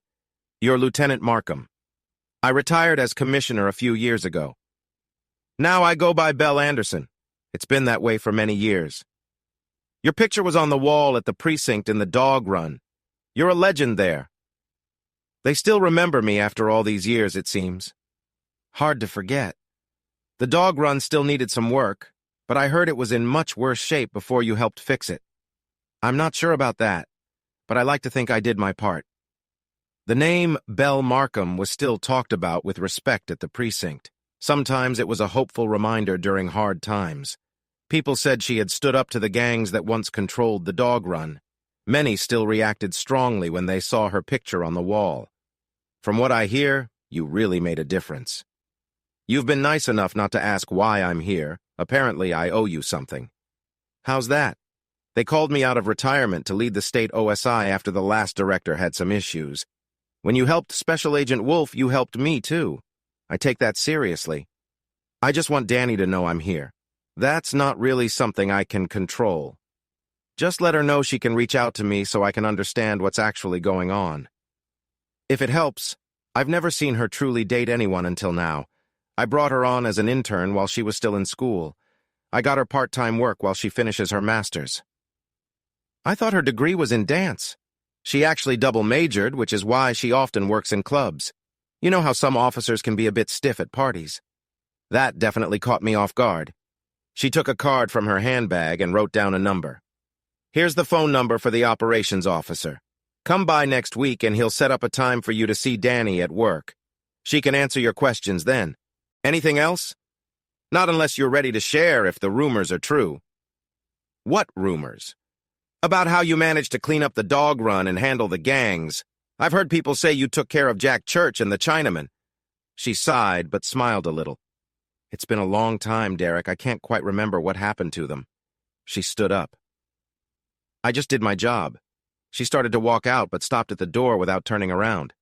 It was nice meeting you, Derek. I hope things work out for you and Danny. It was Monday when Nick drove me back from the hospital. Danny was busy with the paperwork and meetings about Anthony Montange's arrest. I thought I'd have a lot to study, but it was easier than expected. That made it worse because I didn't have anything to distract me from worrying about what was real between Danny and me. I kept wondering how much of us was just a cover story. I must have looked at the card 100 times, but by Wednesday, I decided I had to take action. If I waited for Danny, her fear of relationships might stop everything, real or not. She just wouldn't arrive on Friday night. She would pull back, taking her disguise with her. If even half of what we had was real, I knew I needed to hold on tight. I made one important stop before heading to her office. When my companion arrived at the front desk of Danny's building, I felt uneasy. It was Cassie. Derek. She took a visitor badge from the guard while checking my ID. Last name Kiwi. I thought you'd know who I am by now, Cassie. She shrugged. It's the rules, you know how it is. We rode the elevator in awkward silence. Then she led me down a hallway to a plain meeting room. You'll need to wait here. I'll get Danny.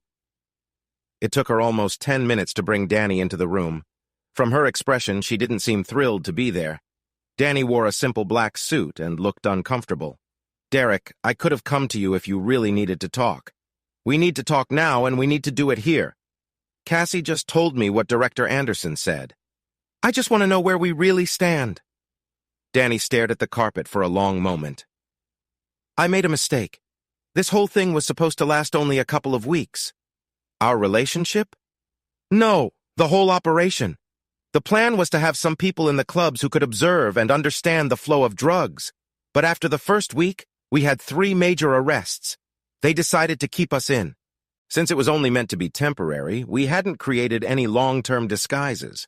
I really do teach some classes at the dance studio, so that seemed like a quick cover. So that's why you were using your real name? She nodded, looking troubled. The guards had seen our real IDs. We were hurting the drug networks, taking down important dealers instead of just the small ones. We couldn't just stop. Anderson was unhappy when she learned we were working without proper identities, but everyone was afraid that removing the observers all at once would draw too much attention. So we were taken out slowly, one by one, and replaced with agents who had proper disguises. I was the last one, but by that time we were pretty sure Montange was watching closely, and we didn't want to scare him away, so I had to adapt. Nick, who used to work for Anderson when she was in charge, was trusted by her, so she brought him in to give me some extra help. Was that what I was? Just an adaptation? No. She looked uncertain now. I didn't know what it was at first. I was breaking a lot of rules. I told everyone it was just part of the plan. I said I was trying to improve my cover, but it wasn't really about that. So, what was it? It started off as just part of the cover, something that Party Girl would do. I needed to show that I was friendly, but I didn't want the trouble of connecting with someone who might take it too seriously. So, I started talking to the one person I knew would understand. I felt safe. She smiled thoughtfully. Yeah, but in the end, I wasn't. You seemed easygoing for a long time. Over time, I started to look forward to seeing you. It grew from there. It was only when someone tried to hurt you that I realized how much I cared. I tried to convince myself not to step in, but you know how that ended. I needed a moment to digest that, so I switched topics. What was that thing with the ASP batons? I've never seen anything like it. Eskrima. I've been studying it for a while. My dad taught it to me. I've never seen anyone take down another person so quickly except once. You were the one who handled Joey D and his friends. She nodded, looking down at her hands. You were too obvious and upset. You would have made a scene and everyone would have noticed. Abby was really worried about you. She looked at me sadly. I couldn't let you put your future at risk. Abby? I saw her when she was in the hospital. I wanted to know if I needed to worry about competition with you, but she just saw you as a big brother. I told her I'd help keep you from making bad choices if she promised to see the counselor. She thinks I was working on the case. Cassie helped out that night. We saw the first two sneak into the loading dock, so she gave me time to get around. I surprised them and caught Joey as he came through the door. That was a serious problem, but it didn't bother me too much. She was right. They were lucky she stepped in. I might have reacted very differently. I could have claimed I was protecting the girl, but too many people knew about Abby, and that would have been a big risk. Is there anything else I should know? Other than me hiding things from you? She paused and then smiled a little awkwardly. I did use your toothbrush the first morning I stayed over, but I rinsed it really well. I was wondering when you'd admit to that. It was still wet when I got up. Sorry. I reached over and took her hand. Danny, I really need to know if what we have is real. She nodded, her face softening. I tried not to take it too seriously, but... She took a deep breath. I couldn't help it. Well, that's good for me. I'd hate to think I made a huge mistake. She watched closely as I pulled a small box from my pocket and opened it. Derek. 2. For a second I thought she might hesitate, but almost as if she couldn't help it, she slowly held out her left hand. Are you sure, Derek? I have a lot going on. My job feels like too much sometimes. I've been honest with you now. I'm sure. She closed her eyes briefly. Then, yes. I placed the ring on her finger and we held on to each other for what felt like forever. She seemed a bit unsure about something, but I knew it wasn't about her feelings for me. As we left, we bumped into Cassie, who looked excited to see us. She instantly noticed the ring on Danny's hand and let out a happy squeal. Soon, a group of women came out of their offices. Danny tried to introduce everyone, but I felt a little out of place with all the joy around us. I met her eyes for a moment. See you tonight? She smiled back at me, and her worries seemed to fade away with the excitement from her friends. I found a friendly male coworker who guided me out of the building. That evening, Danny arrived with a big suitcase and started filling up my closet. Apparently, moving in together is part of getting engaged these days, along with the ring, of course. We called my mom and her parents. Her mom was a little surprised at first, but quickly got excited, just like mine did. Even though Danny still had a few months left on her lease, she practically moved into my place, though she kept her car at her old apartment to save on parking costs and used cabs, or had me pick her up instead. We were both busy with our studies, so our time together felt special. Danny had managed her classes so well that she only had one left in her last semester, but she was still working a part-time job. I was finishing up at my job as well. By the time I could return, I'd be getting ready for the bar exam. We were trying to plan when to get married. I even talked to her mom a few times, and she seemed open to the idea. My mom was overjoyed, especially when she found out Danny knows the traditional Hawaiian hula. The two of them spent a lot of time chatting about my childhood stories. We were coordinating a good time for me to fly out to meet her family, but her schedule kept making it hard.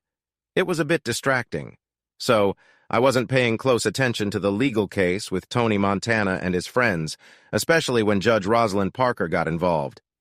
At the first hearing, Tony and his associates were denied bail. Through some tricky legal moves that made me uneasy, they managed to get a second hearing with Judge Parker. She changed her first decision and let them have a large bail amount that they could afford. Less than a day later, there was a fire at Danny's apartment. I woke up at 3 a.m. to loud knocking at the door with someone shouting, "Police!" I quickly put on my wrap and looked through the peephole, seeing Cassie and a group of city police.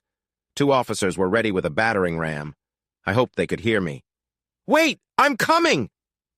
As soon as I opened the door, Cassie and the police rushed in. I raised my hands as they hurried past me, barely looking my way. Anxious and tense, Cassie grabbed my arm. "Is Danny here?" Before I could answer, Danny called from the bedroom door, "I'm here." She had put on the wrap she was wearing earlier. Cassie let go of me and hugged Danny tightly. "Thank goodness you're here. I rushed over as soon as I got the call." "What happened?" Danny asked. "Your apartment was attacked. It's all burned up. I was worried you would be there while they were still trying to put the fire out." I exchanged glances with Danny. I think Tony is taking things too seriously. After what happened with Joey D, he must have figured it out. Oh no. Danny sat down, looking worried. Maybe I should leave. I don't want to cause any trouble here. No, you're safer here. This building is much more secure than your last place. Cassie called in to let them know Danny was okay. The director got city police to send some officers here for now. We sat down to talk about Danny moving in for good while Cassie arranged for security. Danny handled it all well. The only loss for her seemed to be her pictures, but they could be replaced. Cassie finished her calls and joined us. Nice rap, Derek. I shook my head but didn't say anything. Danny rolled her eyes. I should have had you change into something else. Now Cassie might want to know you more. Cassie blushed. I was just trying to keep things normal. Danny leaned in playfully. Is that your secret? She looked at me. She can get a bit friendly after a couple of drinks. I thought Cassie might leave, but Danny gently tapped her knee. Relax, I know you were joking. Cassie smiled, feeling relieved. Let me check on the team, then we can plan our next steps. We should probably go to the office to see what we can do. As soon as she left, we changed our clothes. It was clear that sleep wasn't on the agenda anymore. Danny laughed a little as she got dressed. Dancing with Cassie after a few drinks is a bit tricky. I'm glad you picked me instead of her. She pretended to think hard. It was close, but your tattoos helped me decide. Then it was worth it. Danny smiled. Just keep the Cassie thing to yourself. I think she's one of those girls who's mostly straight. With some drinks, she might get a little bold but regret it later. I knew many women who would kiss another for attention, only to act like it never happened afterward. Exactly. She might come to terms with it later, but not now. Besides, I noticed how she looked at you. Seeing you without your shirt could have made her second guess. We spent most of the day at the state OSI office while they sorted out their next steps. Many of Tony Montana's friends seemed to be at the Mark Social Club, which had changed from a small hotel to a place with apartments and a meeting room. Because of his reputation, there was always security, making it hard to secretly record anything. They had cameras set up around the area, and the 2 patrol cars were a sign for him as much as they were for protection. Danny called her mom to let her know she was safe with me. We had planned to meet her parents at their house, but it looked like we'd have to postpone again. I managed to say hi to her mom before I needed to head to class. Danny and I made sure to check in on each other regularly. I wasn't too worried about her while she was at work, but school and home felt different. After 4 weeks filled with worries, our problems vanished. Cassie called again at 3 a.m. Let me talk to Danny. I turned over and lightly nudged Danny, knowing she was awake but hoping for a little more quiet. Sometimes my mom would call. She never fully understood the time zone differences. Hey babe, it's Cassie. I tried to relax, but it didn't last long as Danny sat up quickly. I couldn't hear Cassie and Danny didn't say much. After she hung up, she stayed quiet for a bit. She looked quite surprised. Tony Montana is dead. Really? There was some kind of incident at the Mark. Many people were hurt, at least 10. Cassie says they don't know how it happened. The officers on the scene will be questioned. Danny seemed more upset about it than I expected. I wasn't especially bothered by the news about Tony Montana. The newspaper stories were wild for days. Incident at the Mark, 14 hurt in club attack, were just a few of the milder headlines. The investigation team even looked into me and Danny. Thanks to the cameras and police presence, our stories lined up. I asked Kelly to keep me posted on anything related to the incident just to avoid any surprises. She kept asking me when I was getting married. Danny seemed a bit different after what happened at the Mark. I believed she cared about me, but I couldn't get her to talk about when we would have the wedding. When I joked about running off to Vegas to get married, she looked genuinely worried. Our plans to visit her parents had to change, and it happened to fall during my final exams, so Danny chose to go alone this time. It made me uneasy, but I couldn't figure out why. On the second day she was away, Kelly sent me a message asking me to meet her after class. I met Kelly near the path that overlooked the water fountain. We leaned against the railing and watched the people passing by. What's going on, Kelly? Your message sounded serious. She looked around the quiet path. Derek, I trust you, but if this gets out, it could put us in a tough spot. I just want to keep you safe from any trouble. What kind of trouble? Nobody really knows. The DA, the State Office of Special Investigations, even the feds are worried about what happened at the Mark. What's so concerning? It sounds troubling, but maybe it's just some old issues with La M or someone Tony Montana had problems with. From what I hear, the DA wishes it was that simple. The evidence suggests something much worse. What do you mean? One shooter. Somehow they got into the building without being seen. Maybe it was through an old tunnel. The building is very old. No one has said anything officially, but details have come from forensics. Kelly's husband, John, worked in that department. She was taking a risk sharing this with me. One shooter was responsible for all of them. Every bullet came from one gun. They think the same person did it. At least that's what they believe. They're unsure about the two people found in the basement. Why not those two? They were attacked differently. One had a wound just under the skull and the other through the eye. Just one wound each and no signs of a struggle. She looked around. It gets worse. The guards on the ground floor were in different places, which makes it possible a silencer was used. There were 8 people in the meeting room and all were armed. Someone should have had a chance to fight back. None of them even had their weapons out. Each was shot twice in the chest, then in the head, and the headshots came after they had fallen. That's very concerning. It has to be someone with a lot of training. The way the knife wounds were made shows advanced skill. It's not something everyone knows how to do. The doctor said that level of precision is usually taught to elite military units. It was very specific, which suggests this person has experience. The idea is that the person who shot may have been in special operations before, maybe a skilled person hired from outside. Tony used to be part of the East Coast groups. He might have upset someone who really wants revenge. She shook her head. That doesn't make sense, Derek. Everything else suggests that someone wanted to send a strong warning. The East Coast groups usually work quietly. She took a brief pause. There's a rumor going around. It's just a friend of a friend story. Apparently, some people from motorcycle clubs showed up, sent by unknown sources to say that the clubs are off limits. Anyone who ignores that will face serious trouble. Motorcycle clubs often deal with moving illegal goods, so they have a lot of connections. Some of the motorcycle club people likely know who sent them. The rumor is that they don't want to reveal that information because they don't want to be targeted themselves. Did they explain why the clubs are off limits? They didn't give many details, just vague warnings. I think one or more of the clubs might be involved in money issues. You might be facing a tricky situation. I don't think so. Whoever it is made their point clear. The clubs are now off limits. Nobody wants to get involved. She looked around. Derek, it isn't just the 14 people at the Mark. That would be troubling enough, but at least 10 more of Tony's friends vanished that same day or the days that followed. Maybe even 30 in total. In just 3 days. This felt larger than just a targeted attack. Nothing in the news about the others. Nothing to report, no bodies, no updates. They might have run away, but few believe that. This is serious. What do we do now? Everyone returns to their usual lives. The clubs could be useful for distribution, but nobody wants to engage with anyone capable of this. As for our side, nobody wants to even think about it, let alone speak about it. But I believe everyone knows it's better to leave it alone. The authorities will likely just wait and see.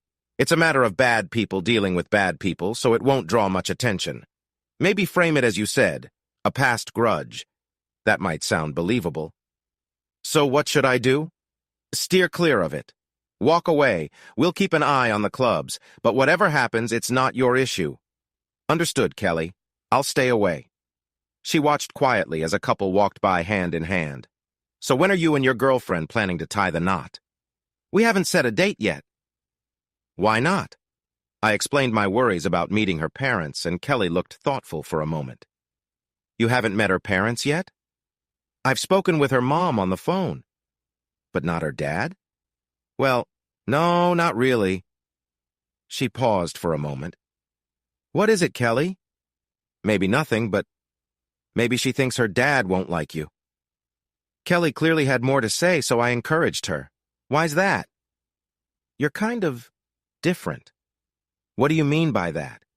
You may not have noticed, but you don't really fit the usual idea of someone she might bring home, you know? with your style and tattoos. Maybe she's a bit worried about her dad's thoughts." "Seriously?" she shrugged. I said, "Maybe."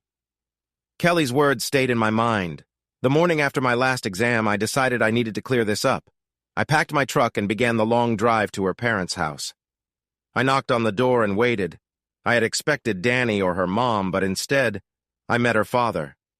Even though I had seen his picture before, the scars were noticeable, especially that gray-white eye. "You must be Derek. I've been wondering when Danny would bring you here." I think she was looking for the right time.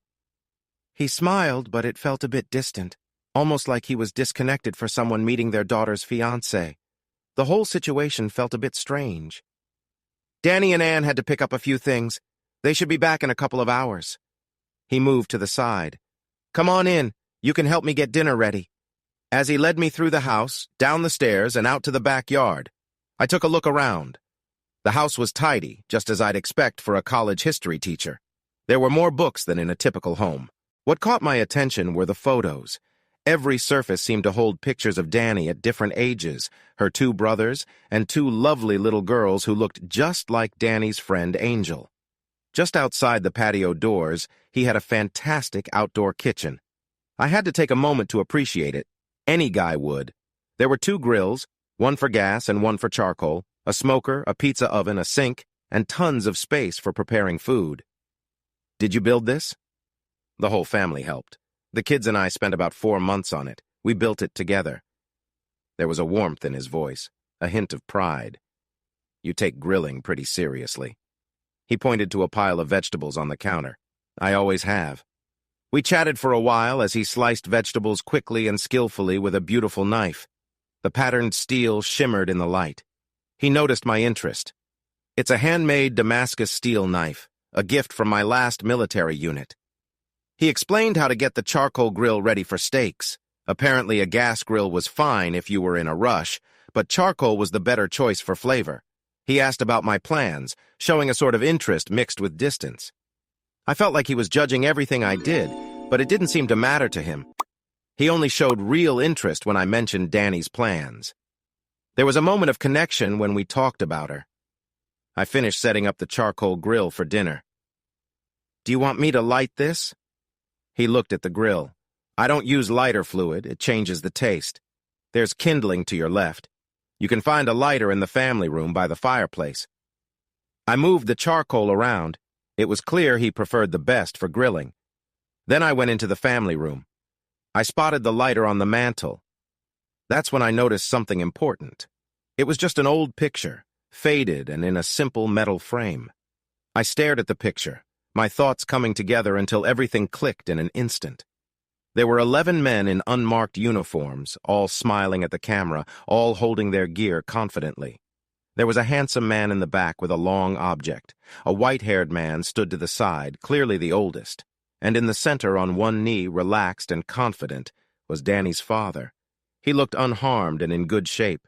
His tactical vest had 2 red markings in the center of the chest, and he held a piece of equipment I recognized. Remembering how to stay calm in tough situations, I studied the picture. The man looked lively, unlike Danny's father now. A chill ran down my spine. I recalled my own encounters with danger. At first you see nothing, then a strange shape in the water. Slowly you realize what it is, a large, sleek creature approaching. The hero picture. Anne likes that one. It's nice to have a few old photos around, otherwise it might seem strange. His tone was flat and cold. I couldn't pretend anymore. About what happened at the mark. Danny means a lot to me. Whoever did this acted quickly. I've seen Danny in action. She must have learned that speed from you. I nodded toward the picture. One idea is that something was used to muffle the noise. Otherwise, the people upstairs would have heard the chaos on the first floor. Only silence came from him. I waited a moment and continued in a friendly tone. That seems logical. But what about the meeting room? 8 people in one room? Even with your speed, one of them should have noticed something. His cold response came. A person with specialized training and careful planning has a big advantage, especially if they cut the lights right before entering. If the people inside are not worried, it's because they know help is outside. But if the person causing trouble is quick enough, things can still go wrong. I thought about the strong feelings I had sensed in Danny's mother. I didn't need to guess who would have made things difficult in the basement while surrounded by still figures. I turned to face him slowly. He had stopped pretending. He stood still in the doorway, his cold eyes studying me with a blank stare. He seemed calm, almost like a statue. Danny had acted bravely at the club, but this was the real thing. A knife rested in his hand, the blade reflecting light in a way that seemed alive. It's interesting how old tales start to click. Mono Kane, half man, half shark, fearless and dangerous. He was thinking things over. He wasn't wondering if he could harm me. That was the easy part. He knew he could, and I felt the same. Even with my size and strength, the events in the basement were sharp in my mind. Danny's quickness, combined with her skills from experience, was impressive. He was considering how to face this situation, how to explain it to the one person who truly mattered to him. Danny. This was all about her. I looked down at my wrist adorned with shark tooth tattoos. Suddenly, one word became clear in my mind, a word from an old story. Memories flooded back. It wasn't about Mono Kane this time. I know you, Amakua. I felt him turn slowly like a shark adjusting in the water, taking a moment to think. My grandfather used to tell me tales. We have a common goal. He nodded without speaking, urging me to go on. He had the calm that comes from knowing what lies ahead. My grandfather said that when someone passes away in a special way, perhaps in battle, that person can choose to stay. They can become Amakua, a guardian for their family. They may take another form, an owl, an eel, or more often, a shark. Their family cares for them, and they watch over the family in return. I took a calming breath. I understand you, Amakua. I know what you want. I have stood between her and danger, and I will do it again if necessary. We both want the same thing for Danny. Dad? Danny's voice was soft, filled with doubt. She must have seen my truck outside and realized what it meant. In the kitchen, Danny, I called. She walked in slowly, her face a bit pale. Her eyes grew wide when she saw me standing next to her father, preparing food for the grill. Dad? This time there was a bit of fear in her voice. He looked over at her, and I could see a warm smile on his face. We were just getting everything ready for dinner and talking about when you might want to set a date for the wedding. Danny's eyes moved between us, filled with surprise and happiness. She rushed forward and hugged him tightly. I knew you'd like him. He smiled at her and gently ruffled her hair. He'll be just fine. We understand each other. He slowly let her go and walked down the stairs with a tray of food. Danny leaned against me. I'm sorry, I didn't know how to introduce you. That's okay, I get it. I really did. How do you explain someone's background? Many people wouldn't believe her. They wouldn't see that she was the daughter of, whatever he was.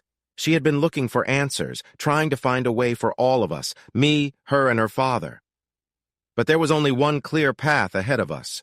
The real test was showing him I was worthy of what mattered most to him. Her voice was soft as she spoke. I know it's a little old-fashioned, but I want a big wedding. The white dress, both families, everything. I wanted it to be traditional, too. I ran my fingers through Danny's hair. It felt right. We belonged together. I knew Danny would give her all to our marriage. This was going to be a once-in-a-lifetime event for both of us. A traditional wedding felt just right to me.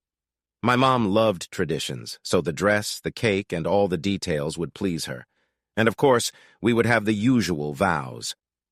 The missionaries to Hawaii had used a common wedding book. Everybody knows the classic words from that book. They end with, "Till death do us part." Hey listeners, if you enjoyed watching this video and want to stay updated with our latest content, don't forget to hit that subscribe button and turn on notifications. You won't want to miss out on what's coming next. Thanks for watching, and see you in the next video with Queen Cheating Tales.